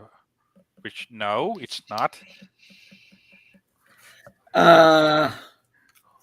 You don't want to be like one of those American tourists that go over to like Asia and the first thing you do is eat a big durian. A what? durian. What's a It's a durian? kind of fruit that grows in like Malaysia Oh, and that all one, that. Supposedly it tastes amazing, but it will make you sweat and your sweat will smell like you're rotting. Yeah. Like, I think that's one of those fruits that I think it was Indonesia. At least some of the areas in Indonesia were like you're not allowed to. yeah, they outlawed people who eat durian from riding public transportation. Yeah, and you're not allowed to what you call it, crack one open in public. Yeah, they're really, really, really stinky. But apparently they taste like some kind of super delicious cream. Like, I don't know. Do you think it would be weird to bake Jack some "I'm sorry your life sucks" cookies? No, actually, I think that would be like a best friend thing. And you would also get cookies, so win-win, right? Well, I mean, yeah. The player who had the problem, my wife's gonna make her a big batch of cookies. Yeah, the South Asian stink melon. They're really bad. Like I watched what's his name? Bourdain. He ate a durian and then he had to stay in his bungalow alone for like, a week before he could actually go out into the rest of public because, and he's like, oh, well, it tastes like a really delicious, like creamy custard, but it makes you smell like a corpse that's been laid in the sun for like a couple of weeks, And, Yeah, and I'm like, I'm sorry, man. No, thank you. yeah, I can do without a durian. There's a lot of other crazy, tasty things to eat. Well, I know what I get if I go to Europe. The first thing I'm looking for, especially if I'm in like Central Europe, North Central Europe, Germany, the first thing I'm looking for is the Donner cart. Ah, I'm going to get me a Donner, and I'm going to tell that guy, look here, don't be stingy with the meat there, Abdul. But anyway, if you've never had a Donner, it's basically like a gyro but better. That's the closest I could almost say. Yeah. If I go to Italy, well, I'm eating spaghetti every day because I love spaghetti. I'll eat spaghetti every day. Poland, well, lunkies and pierogi. I love those. So I'm good in Poland. And if I go to Mother Russia, then I'll eat pamini, jabrik, borscht with meat, not without meat, because that's stupid. I mean, all kinds of stuff. So I'd be good in Europe, because I already like all that kind of food. The main reason my wife refused us going on vacation to Vietnam is she don't really like Asian food. that's fair. And she's like, I'm afraid that we'd get to Vietnam and it would be nothing but Asian food. Know what I couldn't stand eating when I was in Asia? Rice. I don't like the way they cook it because they eat with chopsticks, so it's really gloppy and sticky. Yeah, they put vinegar in it. Yeah, and I don't like So that. basically, you don't need like starchy rice. Yeah, a lot of times what we call in America sushi rice is not only is it a high starch rice, but they put a little like rice wine vinegar in it and stir it up, and it makes it bind together and everything. So, but no, my wife just in general, like if we order Chinese food, she gets like the least Chinese thing on the menu, like beef and broccoli. It's like, okay, whatever, Meanwhile, I'm ordering like Singapore chow mein foon and some Mongolian beef and whatever. And she's like, yeah, I have like some crab rangoon. To be fair, what do you call it? American Chinese food is a category separate from Chinese food. It is because it's New York Chinese food. Yeah. If you ever come to America, Dean Paul, assuming you haven't already, you will see that outside of every Chinese restaurant that you go to, it will say New York style Chinese food. Yeah, pretty much anywhere in America, Chinese food is not really Chinese food. It's like Americanized Chinese food. Unless they have a second menu, but then you usually need to read Chinese. Right. And the reason for that is Americans are not going to eat fried chicken assholes. And Bat soup. China, they will. You know, fried chicken anus, which is also called fried house of poop, if you literally translate the characters to English. Yeah, they sell that shit on the street, man. Like, they cut the butt out of a chicken and fried it. Nah. I thought chicken butt was something you call people. Right. I remember when Cheech and Chong were making fun of Chinese food. They're like, would you like to try half-fried baby seal? And you can hear the seal, because they only fried the back of it. and well, anus.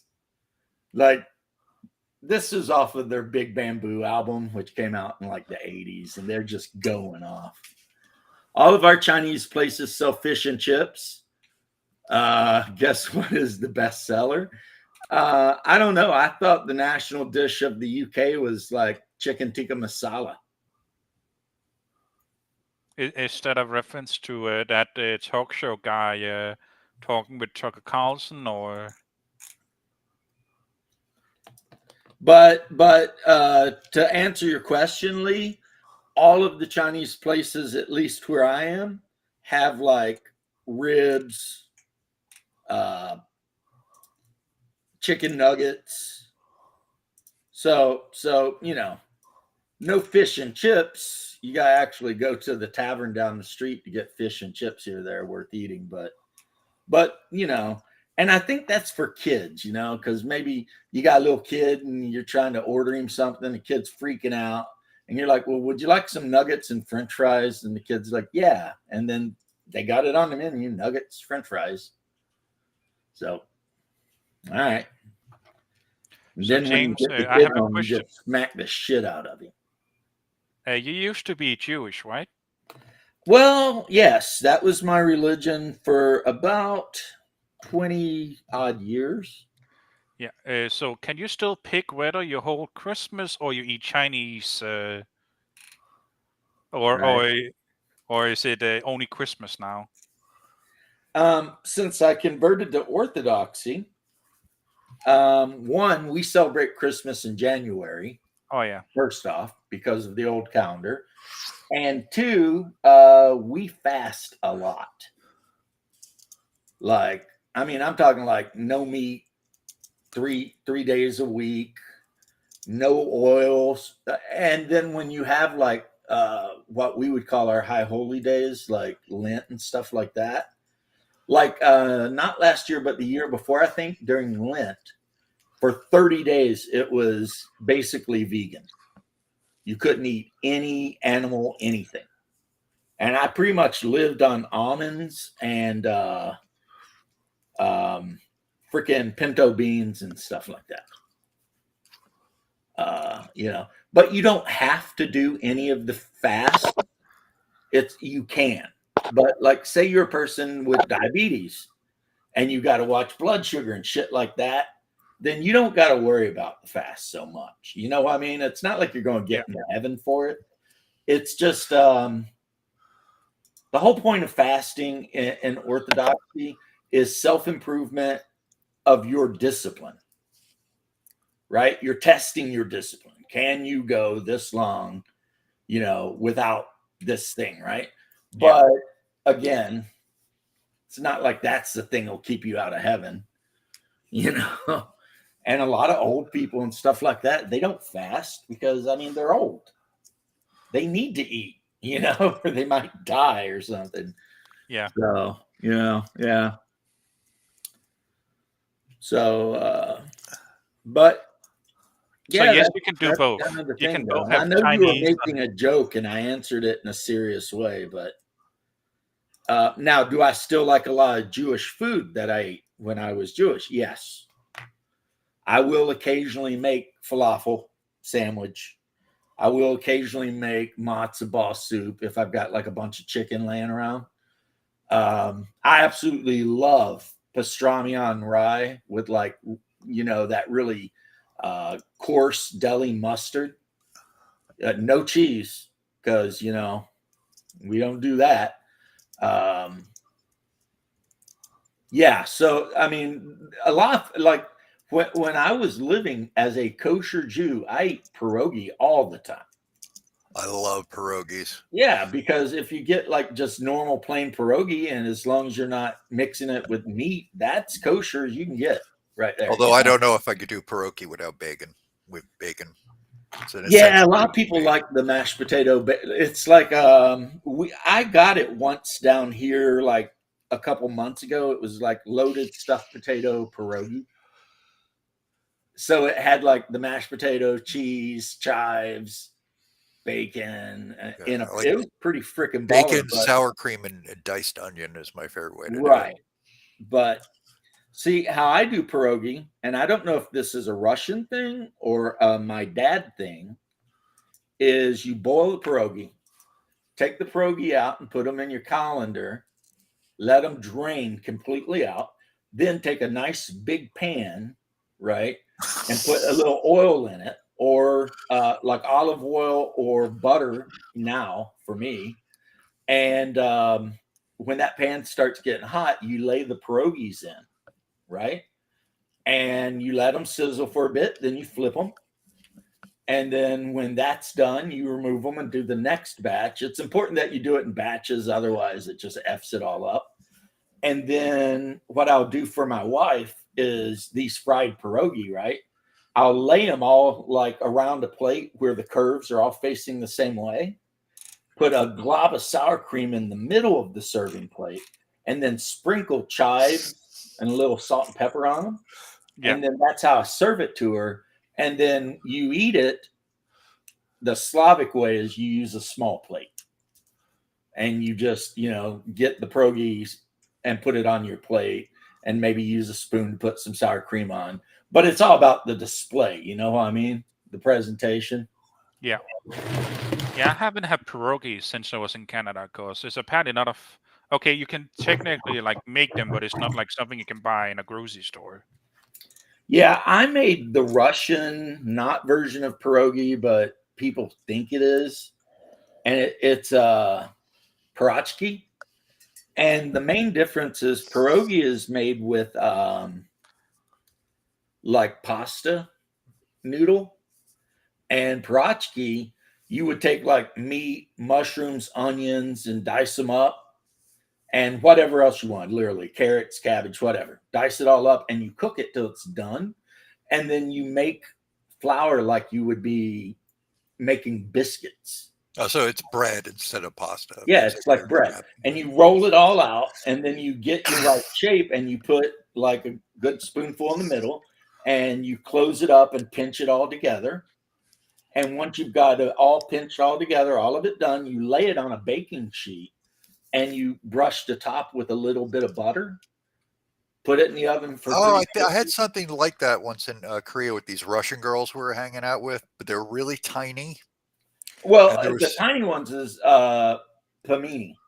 Okay, yeah, and there was this weird thing like they put a coin in one. It was Yeah, somewhat. pamini is typically one's full of really super hot peppers. Thing, right? Yeah, and pierogi is basically the almost every Russian house has like a plate of them somewhere. If you're wandering through the house, you can grab one and go. You know what I mean? So it's basically just Russian hot pockets. To be fair, if they did that while I was there, they will end up with like rat poison in them just to make sure I don't eat all of them. Rat poison. Damn you Danes, man. You're still not civilized after all these years. Nah, that's more like a Icelandic thing. Like they used to like if people like what do you call it Rat poison? Well, not rat poison, something worse actually. But like if they overstate their welcome, like really overstate, like you really had to physically throw them out, they would like serve them poisonous fish that will make them blind, and then like let them walk where they walked. Oh my God. I don't know how often that happened. There's apparently a thing written down that they did. Yeah. Yeah, well, the good news for me is I am never going to Iceland. They're not missing much. Like I it have has no some nice interest. nature and some nice ponies, but like there's not much else to come for. And when I say ponies, I actually mean ponies, like the Icelandic pony. Yeah, tiny little furry horses. Yeah, that's very cute. Yeah, I don't believe I would visit any of the Scandinavian countries or Finland, which I don't really consider a Scandinavian country. I mean, it's on the peninsula, but it's not Scandinavia. It's part of the north. Yeah. Well, the thing is, quickly, it's like in a traditional Slavic culture, that woman better know how to cook. I mean, that's just what it is.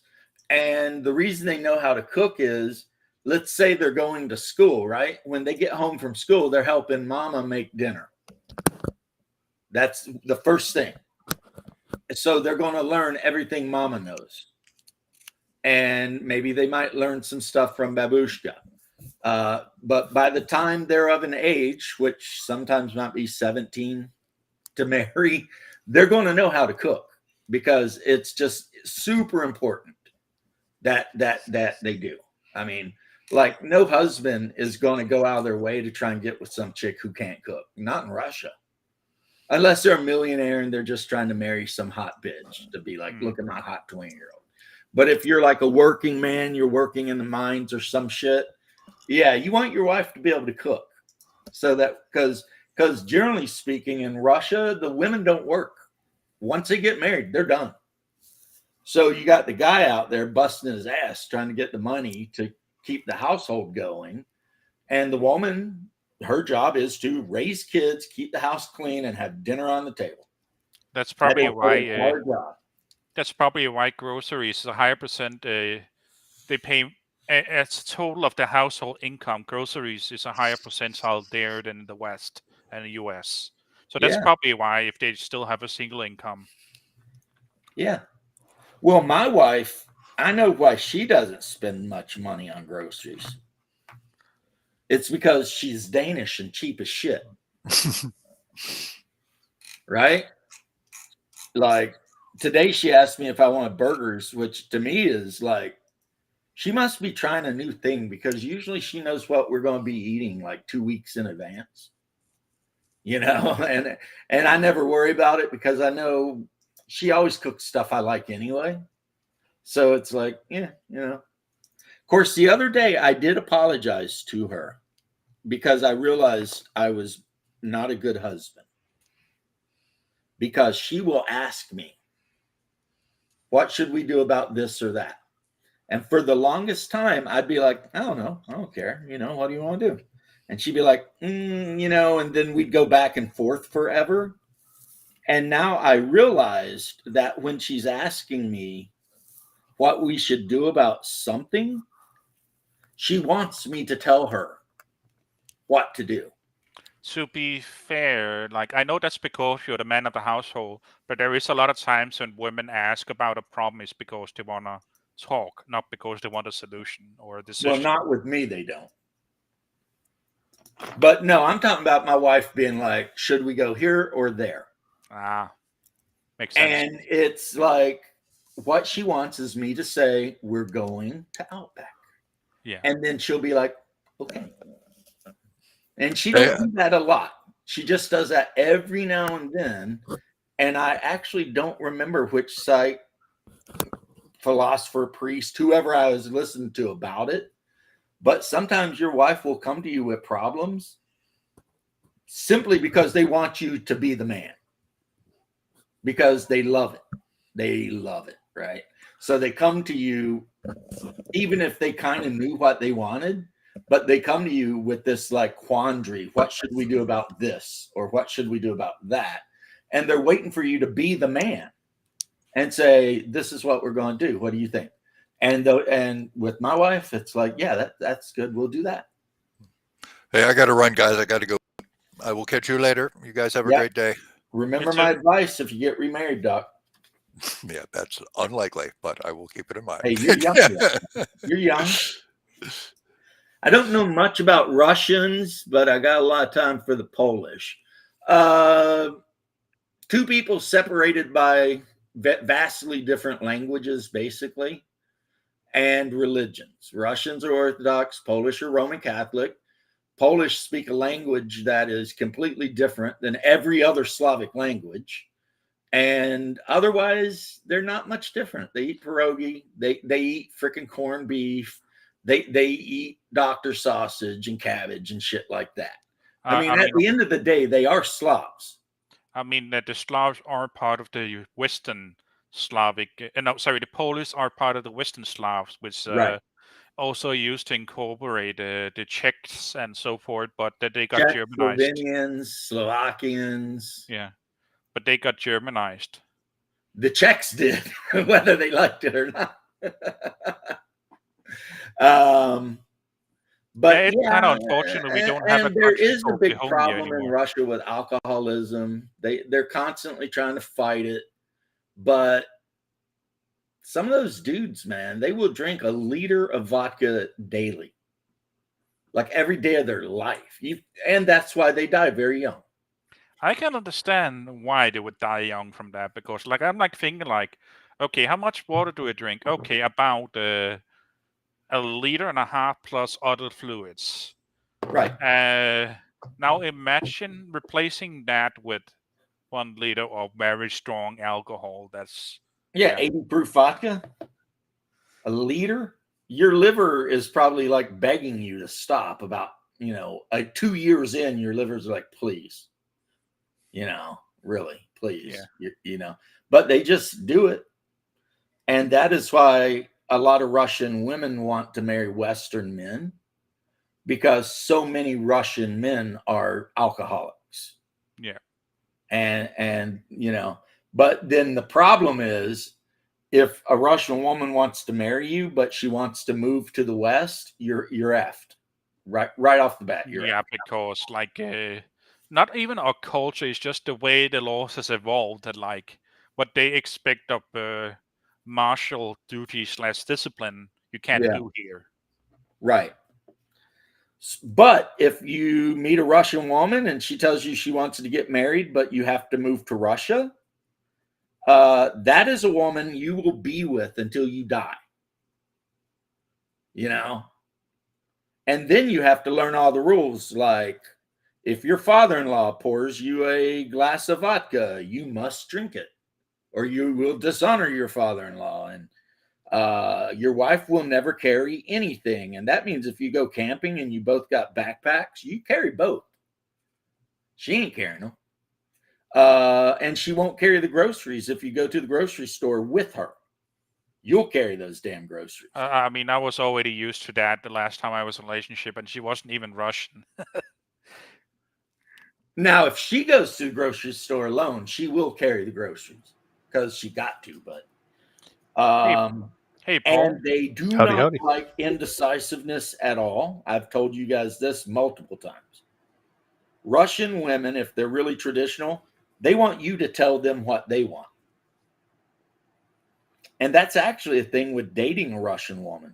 You show up promptly on time, you give her a gift, roses or candy is okay, and then you tell her where you're going, what you're eating, and when you'll be home, which better be before 11, or her mom will have your ass, unless she's older and already got a kid or some shit. If a Russian woman feels like she has to make a decision on a first date, you are not getting a second date. Count that shit right out, because she's already put you into the bitch category. This guy's a bitch. But then again, it's like I said, they have books in Russia that describe how and when you should smack the shit out of your wife. And the number one best-selling one is written by a Russian woman who's married to an Orthodox priest. Because if the Russian women will test you because they want that machismo, I'm a tough dude, I can do everything bullshit. And if you don't give them just a little slack, they'll lose respect for you. And then once that happens, you're pretty much done. So, Now, what's your I'm Russian not talking experience, close Paul? hand beating the shit out of them, okay? I'm just talking about. I don't have a whole lot of experience with Russian women. I did date a Ukrainian girl, but as far as Russian women, I did have to. I worked a lifetime ago in garments. We did wedding garments mostly, and it was this perky young blonde Russian girl, and she was obviously marrying this guy probably for his money, considering I don't know what happened to him. He had some kind of skin cancer or something to his face, and he had a dead glassy eye and all that. And I was like, what is going on? And it was like, oh, okay, his previous wife died. He's a truck driver. He's looking for, a hot young piece of kind of a trophy wife to be there to make food for his son and stuff like that. But anyway, I was sizing up her father for a tuxedo, and he kind of reminded me of Jaws from Bond. But he had normal teeth though, but he was like that 7 foot tall, very square headed dude. But his wife was like this really nice little babushka, and every time I was doing stuff, I'd smile and nod at her, and then she would smile, and she had entirely steel teeth, like Ron Perlman from Enemy at the Gates. And I was like, okay, this is a very interesting family. So yeah, that's about the extent of my Russian experience. Well, Ukrainians, it depends where your Ukrainian woman you dated is from. She was more Americanized, so she didn't really have a whole lot of culture to her. Yeah. It doesn't count. I don't think. If she's from West Ukraine, she's going to behave like Polish. Mm-hmm. If she's from East Ukraine, she's Russian. Right. That's pretty much the deal there. Right. Which is why we're talking to Poland about just splitting Ukraine down the ethnic line. The Ukrainian parts can go to Poland, and Russia will just keep everything on the air side of the Donbass. I have heard several people suggested we get that you technically have a short period where you're independent before the Tsar came down on you because the previous Tsar was distracted, but you are mostly made up of Polish and Russian lands. Even if it was Russia for a very long time, and then it became part of the Polish-Lithuanian Commonwealth for a very long time, and then it went back to being part of the Imperial Russia, not the Viking Russia, and they moved the capital from Kiev to Novgorod or Moscow or wherever, and then it was somewhere between there was independent state somewhere in World War II for a few years, because the Germans made it independent under Bandera. But then the Red Army came through and took it back. And then when Soviet Union collapsed, for some reason, Yeltsin let them be an independent oblast, an independent country, which, in my opinion, was a bad move. It's like, why would you keep Chechnya but let Ukraine go? How's that make sense? I'd let those Turks go in a second. Yeah, catch you bastards later. Get out of here, But I was going to say, wasn't the majority of their space program in Kazakhstan, and that all left? It is in Kazakhstan, and Kazakhstan is one of the few still communist countries in the world or some shit. Right. Also, the Soviet Union still exists. It's called Moldova. Moldova, which is between Romania and Ukraine, they never stopped being the Soviet Union. When all the other rest of the Soviet Union said we're not Soviet Union, they're still Soviet Union. When you go there, it's still like you're in 1980s Soviet Russia. They got big red stars on every building and statues of Lenin everywhere. Wow. I mean, it's nuts, man. But I guess they must make good tourism money off of all these college kids that want to live the glory days of that nonsense. The only reason I know about it is there's this bald guy that always goes to crazy destinations around the world. He's a British guy. Right. And he went to Moldova for a week. and he's just walking around talking to people, and everybody there was really nice, but they were still eating like Soviet type food, and it was like, you know. I'm not sure what Soviet type food is, like non-existent bread or potato. A typical Soviet recipe would be like bologna and potato salad mixed together. They of course got Dr. sausage, but they would make like a potato salad and then cube up the Dr. sausage and throw it in the potato salad, and then sprinkle from the heavens some dill and some fresh peas. Yep. And that would be, that's a Soviet thing. Hey, I will have to head out. Okay, I catch you later, Dean. Have a good one. You too, sir. Good talk on the ACK stuff, man.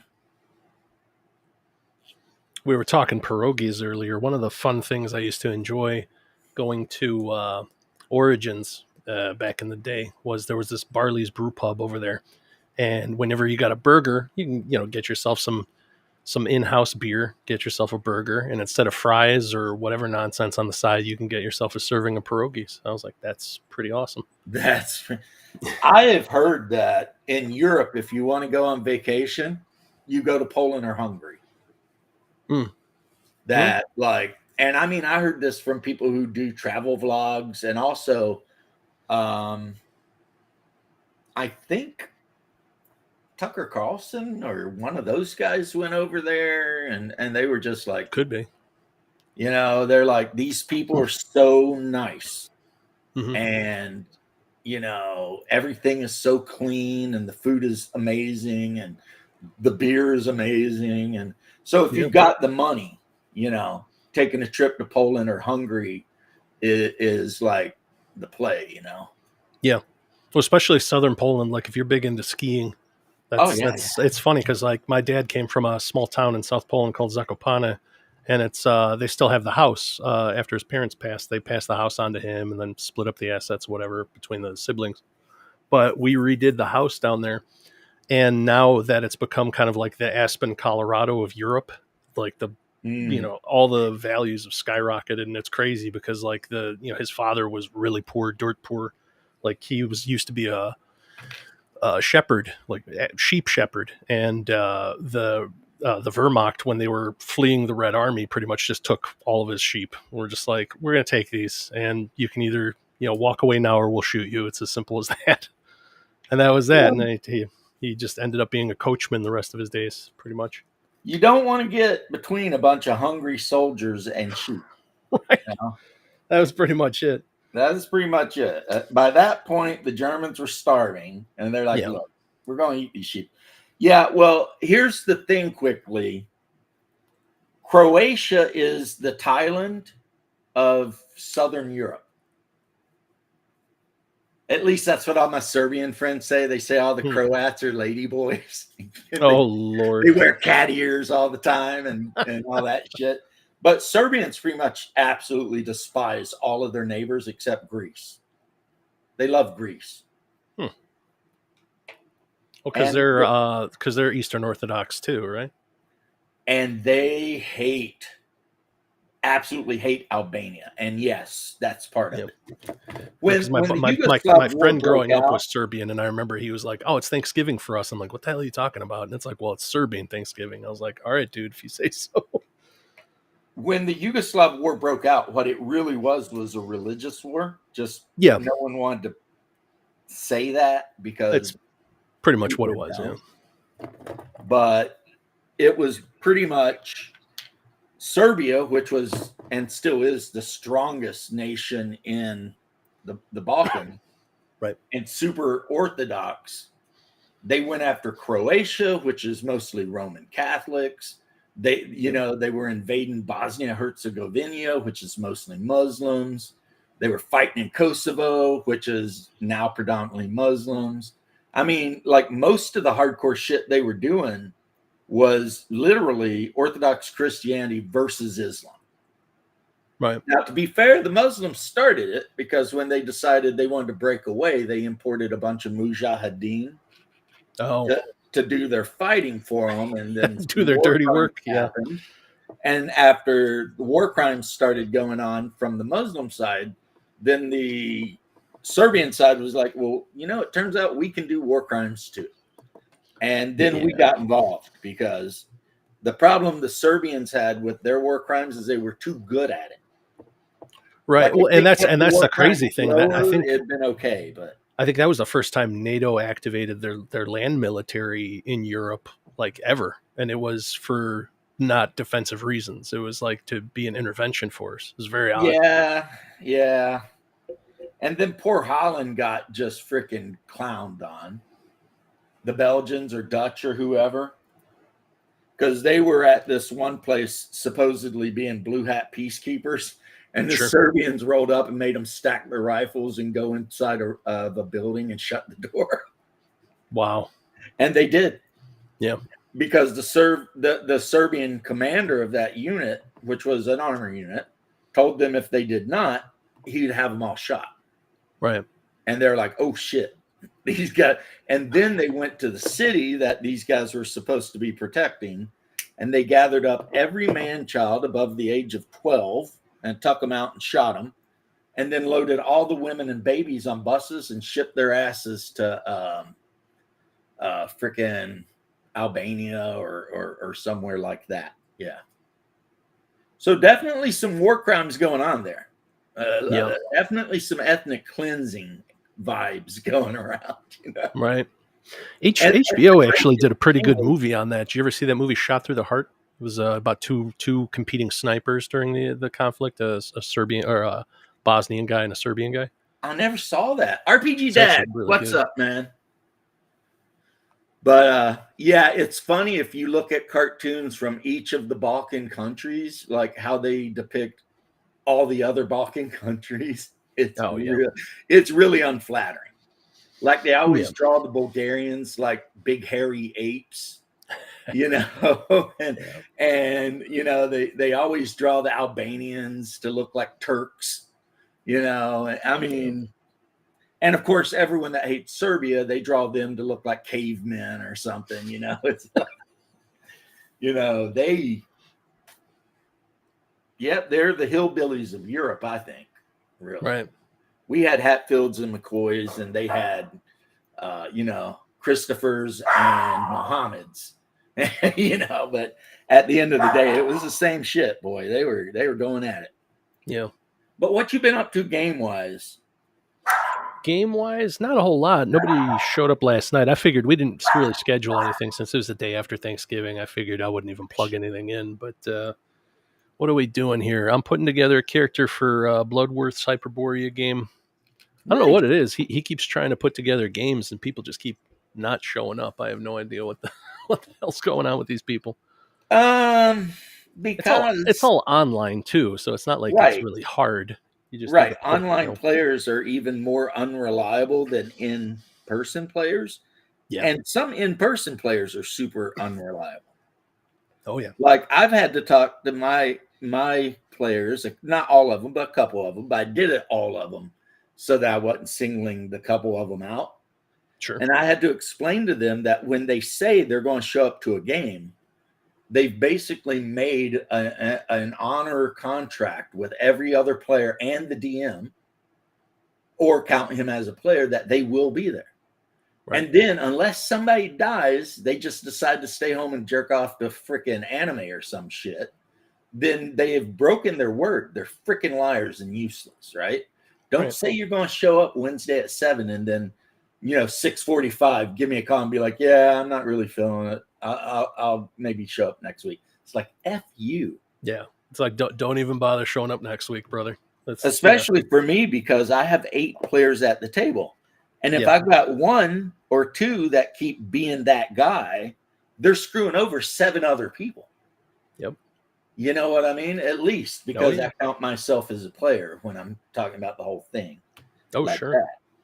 And it's explaining that to people, because I remember I had to do that 20 years ago, running a guild in World of Warcraft where you needed like 40 people to raid.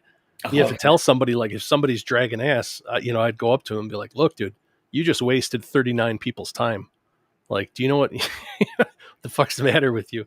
If you want those, the loot shinies that you're really craving for, you got to show up. Well, I mean, Bloodworth is one of my favorite peers, whatever. Sure. Even though I don't know if we're peers, he might be like a lot better than me. But regardless of that, Yeah. I don't play online, or I would be in Bloodworth's every game that he would let me. Sure. Yeah. And he knows that because we've been talking for at this point like 5 years now, maybe more. Yeah. And it's like, so how hard is it to just sit down in front of your computer? Yeah. We don't even use it's like no cameras, no streaming, there's no stress. It's just you're sitting there playing a game. It's not hard. You just need to show up. Yeah. You need to show up and stay awake and play the game. That's it. It's like, and I can't even blame generations or anything. I don't think this is like a millennial or a Zoomer or a Gen X thing. I think just some people have no respect for anyone else. Yeah, They don't understand that, because the thing is, like, if I've got the game ready for like 8 players, sure, and then like 2 players bail out. Rosemary and garlic leg of lamb. Oh, I love lamb. And say those 2 players happen to be like the cleric and one of the fighters, right? Is she doing lamb, or is she doing lamb burgers? No. She got actually a rosemary spiced leg of lamb. Oh, okay. Rosemary and garlic. So we'll probably roast that and then cut it real thin and eat it with pita. And there you go. Cool. Oh, you're gonna do Greek style roasted potatoes? Well, I'm gonna do the potatoes, and then I'm gonna do some of the broccoli, the garlic. Oh, the broccolini, yeah. So I'll have the lamb with broccolini, which is just broccoli cooked in a shit ton of olive oil and garlic. Yeah.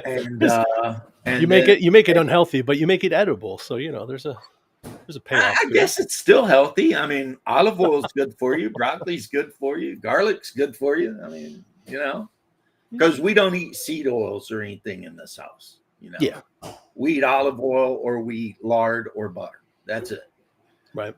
So totally agree. If you say you're going to be, but that should be with everything in life, not just role playing. That's the weird thing. It seems like with gamers, you have to spell these things out, just like the washing thing, like the body odor issue, which you shouldn't have to explain to people. Wash your body, wear deodorant. If you have a body odor issue, figure it out before you go in public to play with other people. The fact that it has gotten, okay, my local Cosima Comics in Orlando had to put that out. Yeah. For their Saturday 40K and their Friday night Magic. Yeah. And honestly, the Magic players are way stinkier, right? Oh, yeah. I think it's because 40K players, if you got enough money to have 3 40K armies, you can afford deodorant, Right, yeah. And plus, other 40K players are going to bust your ass about that shit. Yeah, they're not going to sit there for 2 hours playing this game. Yeah, they're not going to spend money on the table from you. You smell like you smell like you just box. Yeah. Like really, you're like the guy that just ate the durian. We're gonna have to stick you in a hole somewhere for a week until you clean up. You're gonna have to go somewhere for a week. Nice almonds. I was just talking about almonds. Yeah, how on fast days when I don't get to eat meat, I tend to just eat a shit ton of almonds. There you go. So, yeah, my wife is very thoughtful. She gets me stuff, but but quickly, you're 100% right there. But I think PB and I are agreeing on the fact that you should just be that way with everyone. Yeah. Whether you're playing a game with them, or you're going to pick them up, or you're going to meet to play racquetball, whatever the hell you're doing, if you say you're going to be there, be there. Yeah. Or you are completely disrespecting your friends. See, you guys play online, so I know it's a little different with you guys. But I play in person, and that means that the people who come to my house to play, they're friends of mine. Yeah. And which means if they F me over, it's even worse than if we were playing online, because it's like, I know these assholes. You know what I mean? Right. Now, my one bro, I'll let him get away with it because he's going through cancer treatments. Mhm. That's an excuse. If he's not Sure. feeling good because he had his chemo and he's like, that's an excuse I'll take. He Right. didn't Yeah. use that. And he let me know ahead of time that it was Yeah. going to really F around with our ability to, his ability to game. But just not showing up because you're a jackass. Yeah, I don't like that. I think that's low character. That's just poor upbringing, low character or whatever. Yeah. Well, especially now when there's so many communication tools, you should just be able to pretty much keep up with it. If you just do a like no show, I've had that, and it's just like, I like Just you as a person, straight up man. I no call, know you no personally, show. but like, you just didn't show up. You didn't say you weren't going to show up. Nothing. We didn't know what was going on. It's like, who raised you to be like that exactly? Yeah. Well, how I you doing, Saxius? And I'm sure you have a multitude of things and opinions about this. I mean, I will point out in relation to what PB said is, if you no call a job, they fire you. Yeah. That's one of the best ways to get fired. Just don't call and don't show up. You will be fired. I mean, at least where I live. So, I mean, and I hear that from more people than just like Bloodworth. I hear that from like tons of people that'll start a game and there'll be people in it, and then all of a sudden people were not showing up and this and that. And it's like, You'll have a lot of people who show a lot of like excitement. You're like, yeah, all right, let's do it. We got like 5 guys first day. All right, we got like 4 guys. And then we just slowly lose one week after week until it's like me. And I'm like, what the hell happened to all these people? Yep. No, I Yeah. absolutely get it. And yeah, you're right. So at the moment, the groups that I have are people that have kind of proven that they are interested in being in a game long term. And in those cases, what I explain to them is like, health and family comes first. If you have an issue or if your family requires you to be somewhere, please go. That's more important than our game. You have problems, you're not feeling well and what have you, fine. I'm not going to ask questions. Like, I trusted you're an adult enough to basically inform me about that. Those are two fine explanations. But once you start broaching out for that, I'm like, I didn't feel like having a game tonight. I'm like, you didn't feel like having a game. Okay, you need to clarify this to me now because now I'm not following. It's the same thing of I've had one player who said like, oh, I just needed a break from the gaming. It's a bit much. I'm like, it's a bit much. What do you mean? Like these are meant to be fun things. Like if this is being stressful, that sounds like you've got other things that are causing that. You need to sort that out first and foremost. Yeah, before you sit down and play a role-playing game, you need to handle whatever is stressing you out. Yeah, no, absolutely. So like, I understand like what it might be for some people that it's different, or that they've got various degrees of situations, but I will be quite transparent that if I start seeing as people here have said, if you start doing slacking, if you start doing any of that nature, especially in the earlier stages of the game. We have like usually session 1, people are decent at showing up. Like, okay, we'll do that. Session 2, okay, fine. Session 3, unless it's a weekly thing and it's like once a month, and people are like, oh, I can't do this, I can't do that. I'm like, well, we've just begun. You aren't entitled to be in these things, and it's actually easier to replace players to then find someone that's willing to make that time. So, yeah, like you now need to make the decision. Like, is once a month enough to dedicate to? And at that point, if you can't show up somewhere, if you can't show up to your computer once a month at a specific time to hang out with some bros, you got other problems that you really need to work on. I said, my parents, they enforced in me, maybe because I was the oldest son and first grandchild, that like you keep your word. And then, of course, the Army and the fire department just pounded that in too. If you say you're going to be somewhere, if you're not there 15 minutes early, you're late. Yep. Oh God, yeah. And so a lot of times when people ask me to be in their game online, I'll just be like, look, I don't play online games, man. I've got a whole group. But yeah, the players ditching out just cause. It's like you are totally disrespecting the guy who put the game together, your fellow players, like everything. And it's like, are you that way like with every other thing in your life? Like your girlfriend calls because she wants you to go out on a date. And then when that night comes, you're all like, I'm sorry, babe. I'm just going to hang out and play Xbox or some shit. It's like, seems like a good way to be single. I don't think that's a good, and it's the same deal though. It's the same kind of behavior, right? And plus, since Saxius is all such of a organizer, I'm sure somebody just randomly not showing up is his favorite thing. Well, yeah, like so the way I sort of work is that I'll prepare for like assume that the majority of players are give or take one player. So I'll prepare for that. The moment I start going like, okay, there's now more than one that's not there. Okay, that's a problem because now I need to go back and like scale or like revisit what I prepared. Or the group is going to go, oh no, we're fine. It's like, okay, well, I planned for a full group. So if you think you can take on what I prepared for a full group, let's go for it. But that's on you. Again, it also depends on the group. Like my Saturday group for tonight, when we did D&D, they would be happy to just go like, okay, well, I can't make it tonight, but I'm having my character be played by this other person.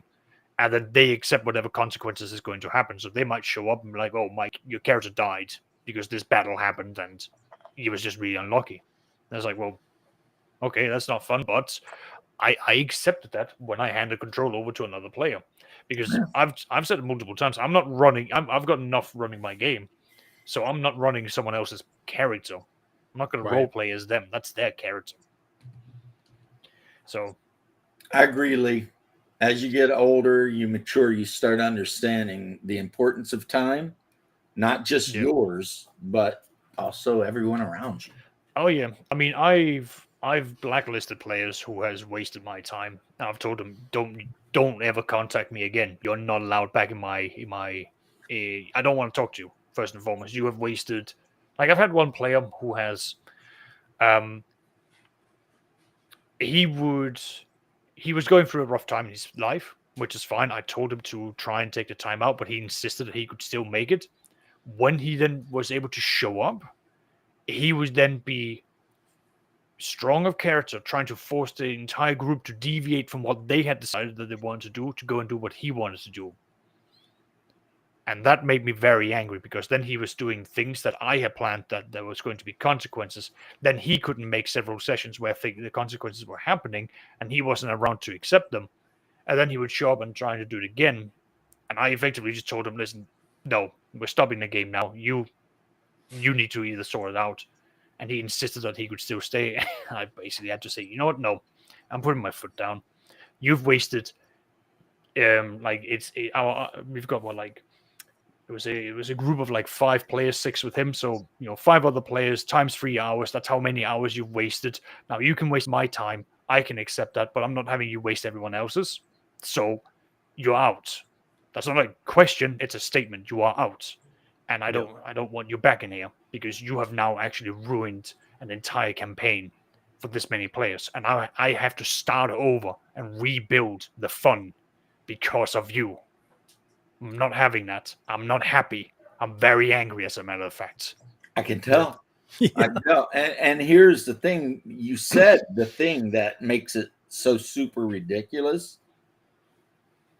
When you volunteer to play in a game with somebody, that's supposed to be a good time. I mean, it's not like you're working. It's not like you're out breaking rocks or freaking toting block or some shit.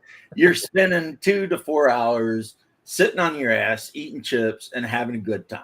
I mean, so if having fun stresses you out, I don't know what to tell you. Right. There's a lot of weird things you have with players like that. They try to power through it or whatever, and you ask them, you're like, you're not supposed to be powering through it. If you're not relaxing and having fun, you're not playing the game. That's what we're doing here as a group. Like, what's causing you stress here? Maybe that you're not enjoying this. in which case that's a fair cop. You don't think you're going to hurt my feelings by stepping away. It's probably better off because it seems like you're stressing over this and everybody else is having fun. Well, like they say, honesty is the best policy. If you've got a player at the table and they're just not vibing with what's going down, just contact the GM in private and be like, "Look, bro, I'm just gonna go elsewhere because this is really not my scene." But thanks for inviting me. Maybe another time, right? And that means a lot to me. Like if someone's willing to say, "Listen, I am not having fun. This is clearly your style. It's nothing about you, but clearly it is not what I want out of a game. Nothing on you. This is just where I step off the train." That's mature. That means you've got you've got the ability of look at what you want, and you're willing to say, "Listen, this isn't for me. Cool. I'm going to step off here. You guys have fun. I'm not needed. You can have fun without me." That's mature. And it means you're not Big Baby. Exactly. And just building on what Paul was saying, I've also had the opposite side of that coin where someone's come in and gone, "Listen, I've had an absolute shit day, but today's session or shit week, and this session is just it's made me forget that it was such a bad week. I had so much fun. My God, my sides are hurting," so on. And that's great. And it's, again, to also build on what Paul said originally, I've also had the opposite where someone's come in and had a shit week and decided to take it out on the game. Yeah. I've told the player, "Listen, we've played it the way," and I did the whole, "Are you sure?" 3 times. They continued. They caused an effect, and the group as a whole suffered because of that. And I told the player, "Listen, here's how this went. And here's what I noticed. You did this. You were insisting on this. I gave you these 3 warnings. You persisted. And here's the consequences. And everyone else are angry. Here is your first and final warning. You come to this game like this ever again, you are going to be timed out for 6 months from my games." Yeah. You can't show up and break everybody else's toys. That's not how it works. Yeah. No. Well, it goes back to the primary thing we were talking about, which is having respect for the other people that are at the table. I mean, yeah, I used to have a player at my table. He is no longer at my table. And I finally realized that this player was doing stuff. I don't know, maybe it was on purpose or not, but his personality was so contrarian that I would say, "Okay, we're going to play a game and it's going to be we're going to do this dungeon crawler, that dungeon crawl, and this, that, and the other," right? And then he'd make a character that was 100% based around being in an urban environment. And then, of course, he wouldn't do very well in the game and he'd bitch. But then the other thing he would do is every time the group decided they wanted to go somewhere, he would argue that they should go another place. And then when the group finally got frustrated and said, "Fine, let's go to where he wants to go," he'd start arguing about going to another place or maybe back to the original place. So in that way, he would keep the group arguing for an hour straight. And the other players were getting so mad about it and everything. Eventually, he had to go on. No, that's another thing. I don't mind someone having an opinion or having a drive for the game, but at the end, as I often reinforce to my groups, it is a democracy. If the majority says go here, I am not. If I hear, "Oh, I'm going to go the opposite way," or "I'm not going," then I am taking a character away from you because now you're not a team player, and that is not what my games are about. You're going to be working together. If I'm hearing someone, if I am hearing another player go, my character does not see the benefit of this, I'm going to sit this out. Well, no, then you are leaving the group. That's how that works. You can now make a new character that will be a bit more playing of the ball. And if it's you as a person that's not agreeing with that, you can voice it out. And then, just like in real life, when you're doing a job and you voice out your opinion to the management that goes, "This is actually absolutely stupid," and the manager goes, "Maybe, but we're doing it," you're going to end up doing it, whether or not you want to. Tough fucking titties. And off you go. And now you've got to make the best of a situation, and you've got to make it work. Which I'm sure that you, James, you've been in the army. You're told to just do things. You're not told how. You're just told this is the objective. Get there. Yeah, we copied that attitude from the Wehrmacht, and it works. Mm. Like if you just tell the soldiers to take an objective, but you don't tell them how, you end up, military scientists have studied it, have found you end up with better results because the soldier on the ground, he can make moves on breaks in the line and take initiative and just, which was a big issue with the Red Army, is they couldn't do anything unless someone above them told them they could. Yeah. And it didn't work out. But anyway, all that aside, I've went through all the same. Everything I'm talking about is something I've experienced, too. And it's so weird. It's like, because the vast majority of my players, they show up to have a good time. Yes. You know what I mean? You got some drinks, you got some snacks, freaking. They got their characters. They all got their own dice that they love so much. I got a couple of dice goblins that have way too many dice. Female, and they show up and they get into it and we play a game. But every now and then, you encounter that guy and it's just like,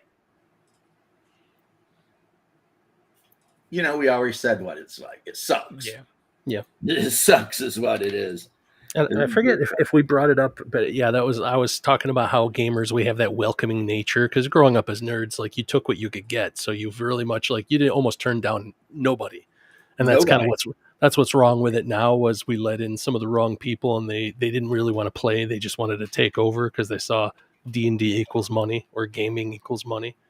But that goes to the opposite effect of it, which is when you get these people in, you really don't want to push them away. So then, you get some of these people who just thrive on conflict or whatever, and then they want to filibuster every decision and make everything about them. And it's like, you don't want to kick them out. But sometimes it's like what Saxis is saying. You just have to tell them, like, you're wasting my time, and this is my free time, which is limited. Now you got to go, and I don't ever want to see you again.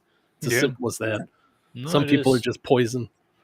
Yeah, it is, and again, some people are poisoned. Some people just don't realize when it's okay to step away. I mean, I'm still talking to people that aren't in my games anymore. I'm still talking to there's a guy who basically said, "Listen, Oscar, I want to step back. I've got some real life stuff, and I need a break from tabletop games." And then that's what he decided. I'm like, that's cool. That's fine. You do you. We've just finished the campaign. We're not ending it on a bad note. It's all within a very, very reasonable position for us to do that. So you go for it. I can't always promise that there's going to be a seat at the table. Like I make moves. I want my games. Daddy needs his fix. Right. I have my requirements. There's a weekly one. Yeah. Well, my upcoming game is going to be every other week. So it looks like it'll be Hyboria one weekend. Yeah. And then the next weekend will be probably Mansions of Madness or Carcassonne or whatever board game my wife's into. Mm-hmm. And I've never ran a bi-weekly game, but I mean, we'll see, But my players, I have currently reached a position to where I have just a bunch of decent players. They're friends. We're all friends. We've become friends. Even the new players who were 5e players before they encountered one of my players and then over time got invited to play. True. We're all tight like that. We hang out and it's like, but I think I'm just rehashing what I already said. I think I personally have said everything I have to say about it. I just find it very disrespectful and immature and shitty to just no call, no show or whatever. I mean, if you give your word to do something, just do it. Just do it. That's all there is to it. And don't be a dick, which you would think would be super simple. Don't be a dick. Yeah. I think it's helpful to rehash these things because sometimes you don't know who's watching. Sometimes people hop in to maybe glean some information or experience off of things. But in general, I think you're kind of at the late stage, which is you've curated your table. In the end, that's what you're going to do. You're going to play with so many random people that you're going to realize I don't like playing with these types of people. I really like playing with these types of people. And sooner Yeah. or later, the great sifting, you have the perfect kind of table for whatever type of game you like. Some guys, you sit down, they like to play with builds. So it's like, okay, let's play 4E D&D, or these games that are more like a skirmish instead of actual role playing, where you'll have guys who are like, we really like all the like courtly intrigue or whatever. So it's like, okay, cool, let's play a courtier game of L5R or Vampire or something like that, where there's a big social aspect.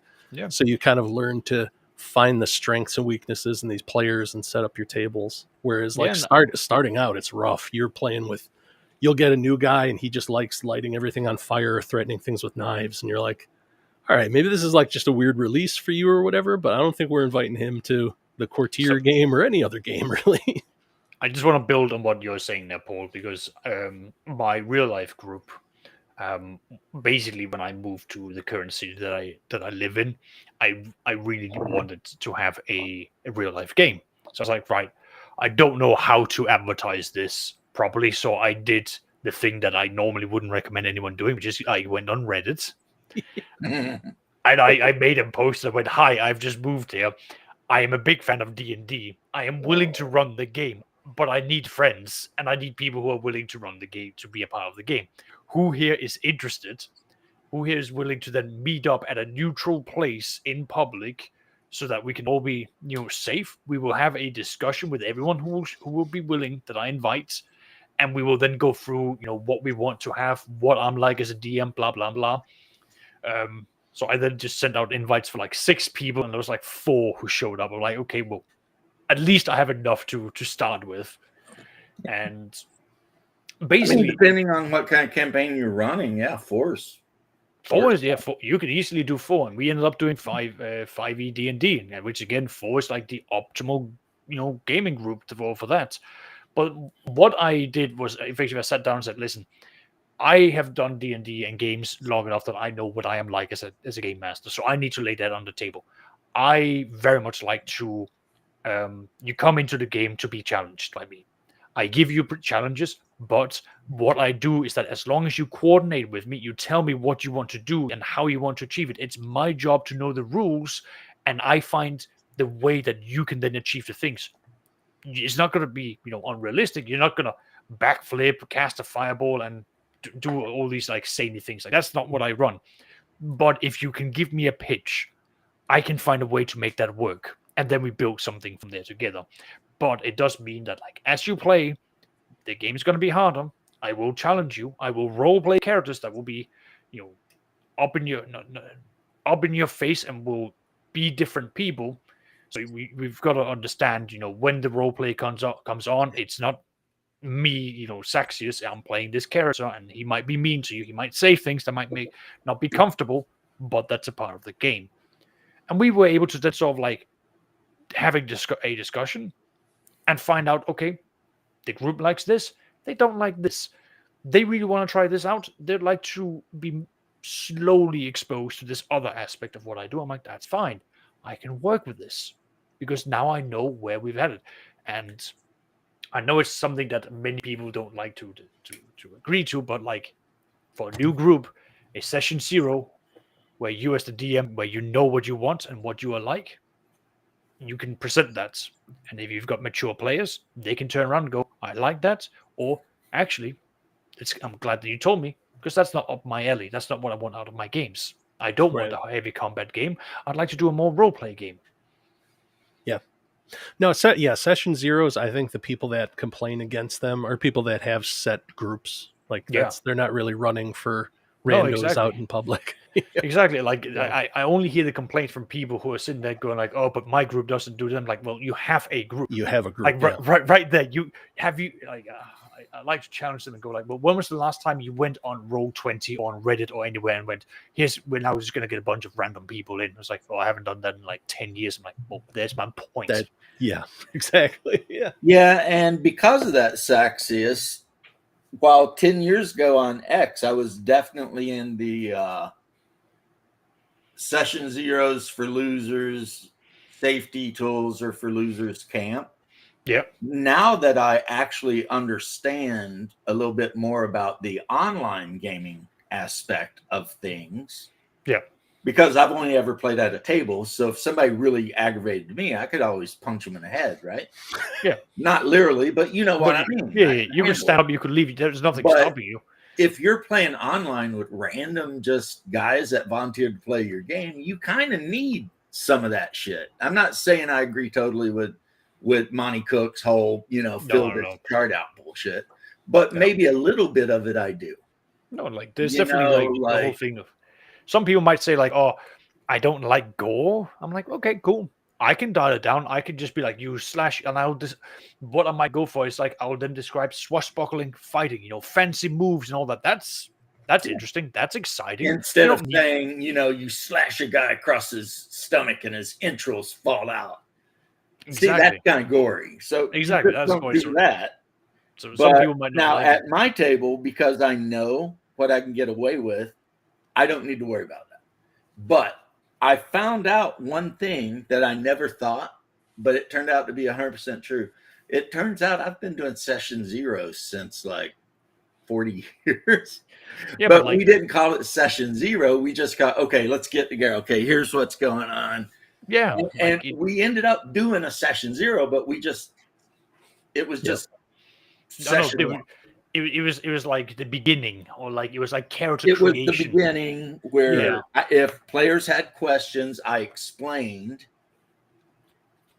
whatever they needed to know and how things worked and whatever. So yeah, it was session 0, but we didn't call it that 40 years ago. We just called it getting together to play the game. And then after we talk for about an hour about how the game's going to run, then we play until time is up. And and plus everybody can always catch me like in our private chat and asking questions they want. That has been super handy. Well, allowing the players to we've got like this group thing set up where all the players in my group can just communicate. Oh, you said gore, not gore. Yeah, you would know if it was gore if I was making all the women at the table wear iron circlets around their neck. That's some weird shit right there, but hey, whatever. Yeah, for the longest time, I thought the session 0 thing was because I listened to some of the Basic Expert and I thought it was like, oh, is he warring against prep again? Because for the longest time we were in White Wolf games and we'd always do. It wasn't really session 0. It was more of a prelude to the game. You'd have your character built, and then the GM took you to the side and be like, all right, this is what you know is going on. It's X, Y, and Z, and you wouldn't know what the other players knew because mostly in Vampire or the other White Wolf games, like it's very kind of cloak and dagger with everything. So it added that cool effect of like we only learned what each other knew through our role playing. Right. And I was like, I wouldn't give that up for the world. What do you want to do? You want to just I rolled up a fight or we're in a tavern? Like that shit gets old for me. Like that cookie cutter. We're not going to do any prep. Just build a character and you all start out in a tavern. No, I did that in D&D for 30 years. I'm so sick of that. What's that? I've got the adventure ready, but they're not going to start in a tavern. They're going to start outside of one. There you go. I liked. I don't mind the tavern because like it's a tried and tested thing of like, oh, let's just do this. But I do like to do something different. Like, hi guys, all right, so let's build your characters. Let's do this. Like, I always like to do things like, okay, how do you know each other? Because you aren't just random strangers. Like, like we'll have like Bob knows Mike over there because they were living on the same street. Mike became a wizard apprentice because he learned how his alphabet, his 1, 2s, and 3s. So that's sort of like how that all interludes. So I like to have like that connection, and then I'll throw something in like a wrench. And I'll be like, okay, great. Now I need you to explain why you're all refugees. I'm like, wait. What's happening? It's like, yeah, your town's been destroyed. You now need to give me the reason why. And the player's like, oh shit, okay, dragon. I was like, great, it was a dragon attack. This has happened, and so on. Like we start building this in. Because what I find, players have more immersion when you turn around and go like, so why is this happening? And then you ask them for the reason. You go, oh, so like this, and this. And they feel like they're building up the events. And now you let them help build the world, basically. You got to help them stretch those improvisational muscles too. Where they fit into it. Yeah, the adventure I'm running starts outside of the tavern because the tavern is the actual adventure location. There you go. I wish I'd written it myself, but I didn't. And I know my players won't care, but it's, here's some of the handouts that go with it. Mm-hmm. And the adventure is called Rats in the Walls. Nice. And basically, the tavern keeper, his youngest child has died. His oldest child is getting ate by rats. They've been putting poison down and trying to kill the rats. They can't get rid of the rats. He's willing to pay the players however much money if they can figure it out. That's the adventure. So you brought up something very lovely, which is handouts. Online, it's just like it's another thing you put in front of them. They might read it, they might probably skim by it. In real life, giving someone a handout like that has that tangible moment of the players going, "Ooh, what's this? What's this?" They start touching it, reading it, and in my real life group, what I did is that I bought invisible markers, and every handout I would then write secret notes on them, and I would just hand them out. And there was a specific point in the adventure where they are then introduced to another character in the Curse of Strahd, Van Richten. And that's where he then introduced the whole idea of like having secret messages and so on. And one of the players, while something's being handed over to her, goes, "What's that?" And she starts holding it up to the light and literally starts reading it. And as that's happening, I'm like, okay, well, she clocked it. So I took her aside and showed her the black light. I was like, here it is. Get all the paper together. Have fun. And then she would run back into the room, demand everyone give all the handouts. She would run back out, and then she'd come back and go, "We knew all along. We were warned about Strahd from the beginning." And then I handed out black lights to everyone, and they were all reading, and they're like, "No."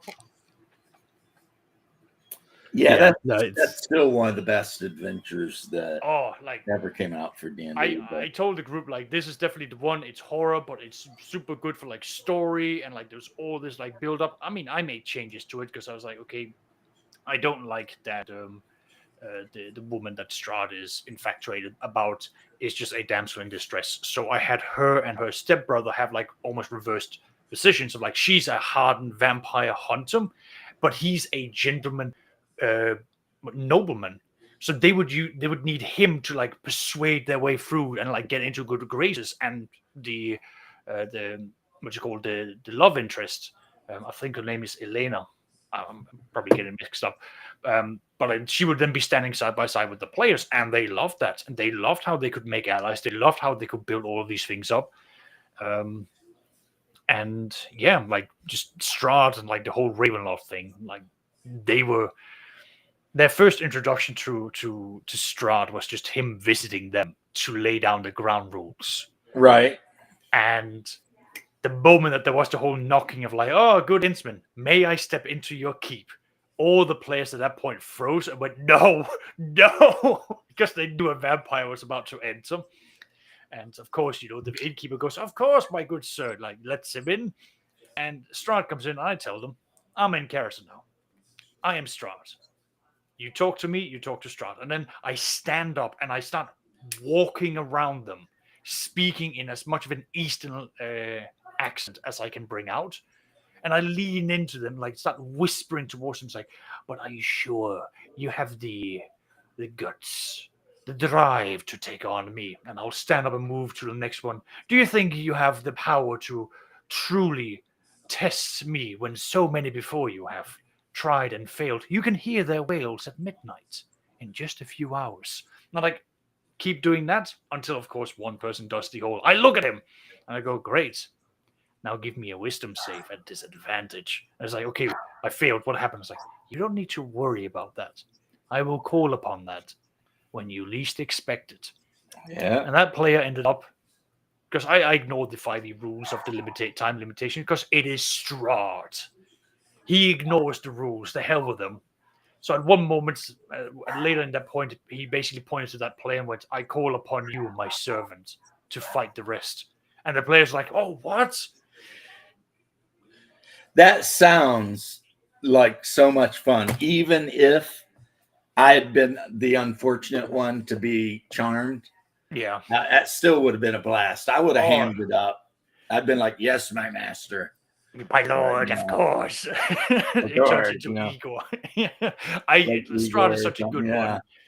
So, yeah, I mean, that would have been a lot of fun. Okay, I want to talk about John. Yeah. John's not against preparation. He just thinks sometimes people over prepare. So John has Oh, yeah. ADHD. Are we talking about John the old geek or? No, we're talking about John, basic the expert. Oh, basic experts. Okay. I haven't talked to the old geek in forever, but No, basic he's expert, I occasionally keep in touch with him. Cool. I still watch the old geek's videos. Yeah. I mean, I think he does the best module reviews of anyone, bar none. His old module reviews, are He amazing. was very very focused on those. Yeah, but yeah, no preparation, as you were saying, because there's I don't know. From what I am gathering of like basics and like some of the older games, there's a lot of like emphasis towards you've got these charts like reaction charts, random encounters, and so on. There seems to be a lot of you could do your basics for the very game, but then the rest is almost just at the mercy of the dice. It's not something that I entirely subscribe to, but then again, I am on the opposite spectrum of I over prepare and I go into the deep weeds and have Excel formats and weird things like set up because I have problems. Okay, I totally I get that. Then if you're playing like BX, D&D, OSC, or whatever, and you say you're playing B2 Keep on the Borderland, you could very easily let the Wandering Monster charts and shit like that just take over the game. I'm sure you could, yeah. And if you're not willing to like be like, 2 dice 6 whites might be a bit much for a party of 6 first level characters, you know. Yeah. Then, and I always bring that up because that is on that Wandering Monster encounter table when you're traveling between the keep to the. Now, for those Excel sheets, it might sound weird. How much of that is ritual, though? Because for me, I would make maps, and that would get me into the world to help kind of create what was going on. It's just a weird visualization thing of like, okay, if they go through here, what lives here, and then I would have to think about that. That is really on point, Paul. It is a ritual, but it's definitely something that I do to like start getting into like the macro. To the Teutonic movements of like what's happening in the world, and then from there something's going to click, and I make notes of that, and I continue doing whatever I need to do. Then I go back to whatever clicked, and I deep dive into that because it helps me sort of have the ebbs and flows of the world go in its natural state, as I put on the different hats of the different factions, and then generate sparks, and those sparks is what I capture, and I then try to go like, here's a potential thing for the players. And I move on from there. So yeah, that's a really good point. Yeah, never thought about it like that. Because as somebody that doesn't use a whole lot of random charts, that's kind of what happens. Is like I'll take a map and be like, all right, if they come through here, it'll come across that, and then that'll kind of branch out into why is that there. But if they move here, these things are here. How do they react to these? And then just in answering all those questions, it builds it in its own. Yeah. Yeah, because what I've done is that I basically have different factions. They all have like their various, units and what have you. They move around on the map, and I go right there. Now in this region, that means there's going to be conflict between this faction and this faction. How does that resolve? And then that's sort of like just like And that helps you kind of populate your own Wandering Monster table almost. Exactly. It's like, oh, you guys are in this region now. Well, there's this pirate faction. There's these guys. Any one of these guys you can come across. So exactly. And I've also gone the opposite side where I've just used pre-made random encounters, and I've rolled up. And I remember I rolled up like phase spiders for a group of players that was level 3. I'm like, this is insane. Yeah. I was like, I don't like this. No. So I stepped back. I remember when I was on Twitter at the time, I posted, I was like, I've just rolled up phase spiders for my group to fight. That is the most ridiculous thing. I'm not using that. I got so much shit from all the other players. It was like, why did you put them on them? Like, I didn't. I just made it. I took a pre-made one, but fine. I went back and I went, right, what's on the map? Like you did, like you said, Paul. I went, there's hills. Hill giants are raiding. And it's like, but the players are not dealing with the giants. They're dealing with the refugees who are running away from it. And the players are currently on a boat. So they're now having to save as many as they can. And they got creative. They're like, okay, have you got fish nets? Hammer that in on the side. Have it over so people are in the water holding on to this fish net. They then were like, okay, well, how can we hide all these refugees? Okay, we're going to be using what's called phantasmal force, and just have an illusion that hides it from the giants because they're dumb as fuck. Right? Yeah. It's like that. It created such an elaborate, but like close work, teamwork. And I think there was like one player who got really smart in like how he ran out to distract the giants using not eternal lights, but it's like eternal darkness stones that he would then pop out to then create zones of complete darkness that the giants couldn't use. So they had to like stumble their way through, but he could see through them because he had dark vision as a certain I think it was like as a specific halfling. And then I am being asked to. Guy. I'm gonna have to quickly jump out, but thank you for having me, James. Oh, anytime, Absolutely Zach. lovely. You know that. And thank you, Paul. We'll be probably talking to you again. Rounding this up soon. I used to be one of those guys that just leaned on the Wandering Monster charts and stuff a lot. Mm-hmm. But now when I make a dungeon, let's say I make a dungeon and it's like an orc's stronghold.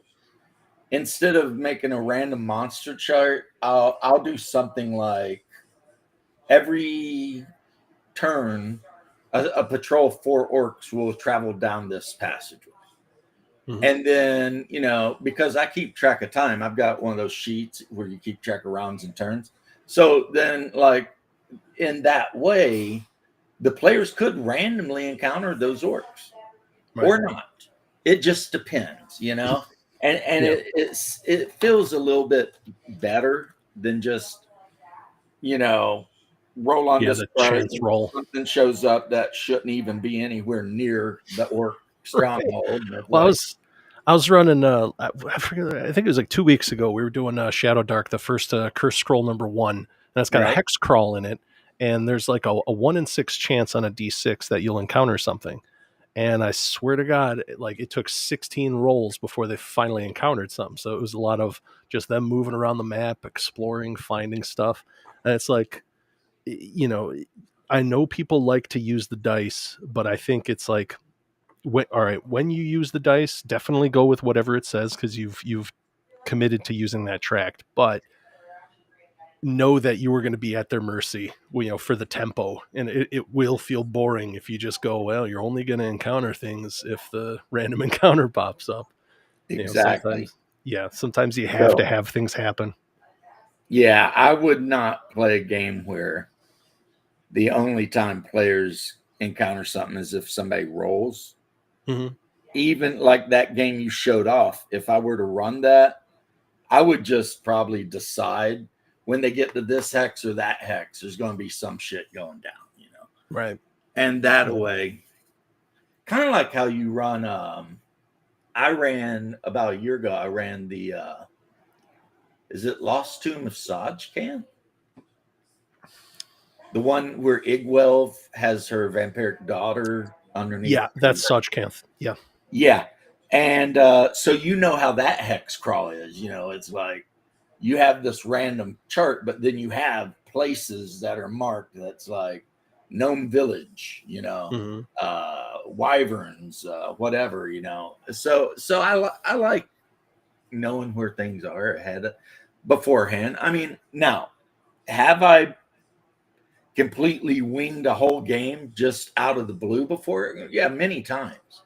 But it's so much easier when you got your little pad down and you got all the NPCs' names written down, so that because when I was winging it, my memory already sucks, and I had players reminding me that guy's name is not Bedouin. That guy was, the blacksmith's actual name was Donovan or something, and I'm like, oh shit, yeah, you're right.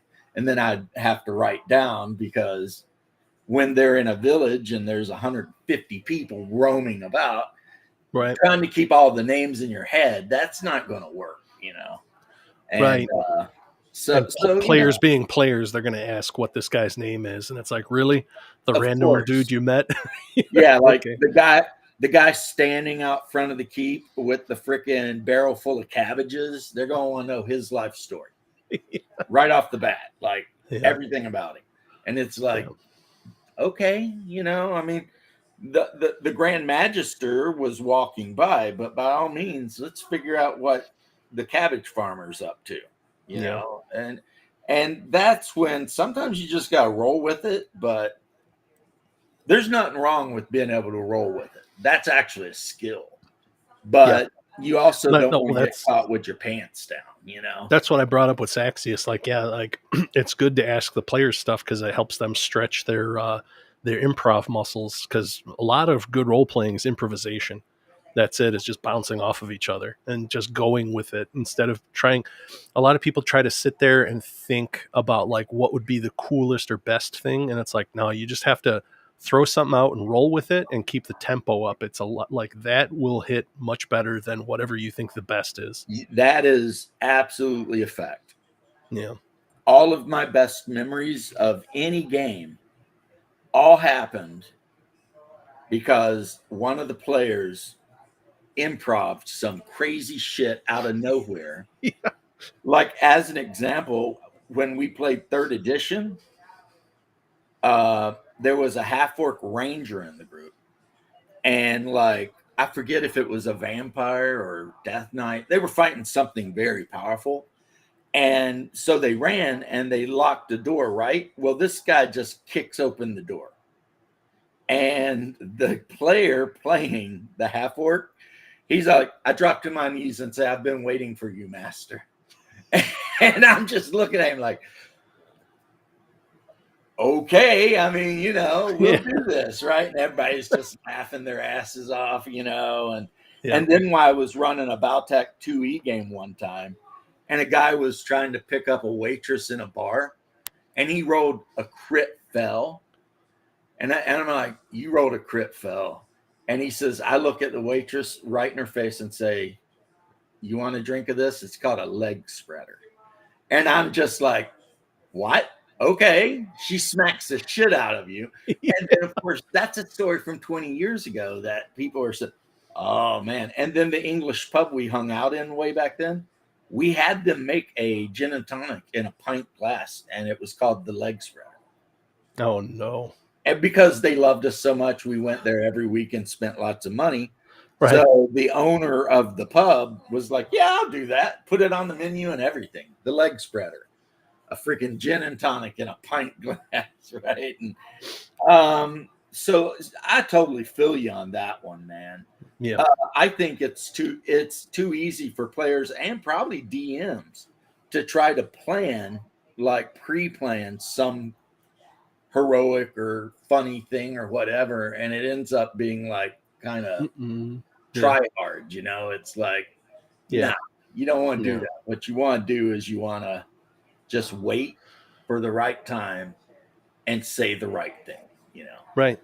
Yeah. Well, I think it goes to that idea that people have of prep where somebody's trying to write like the next Tolkien or some kind of high fantasy thing, and it's like, no, if it happens, it'll happen through role play. Like one of the guys will do something that'll be, that level, that'll hit you on that level, as opposed to something that one person's going to write at a table of like 6 people. It's not just not how it works.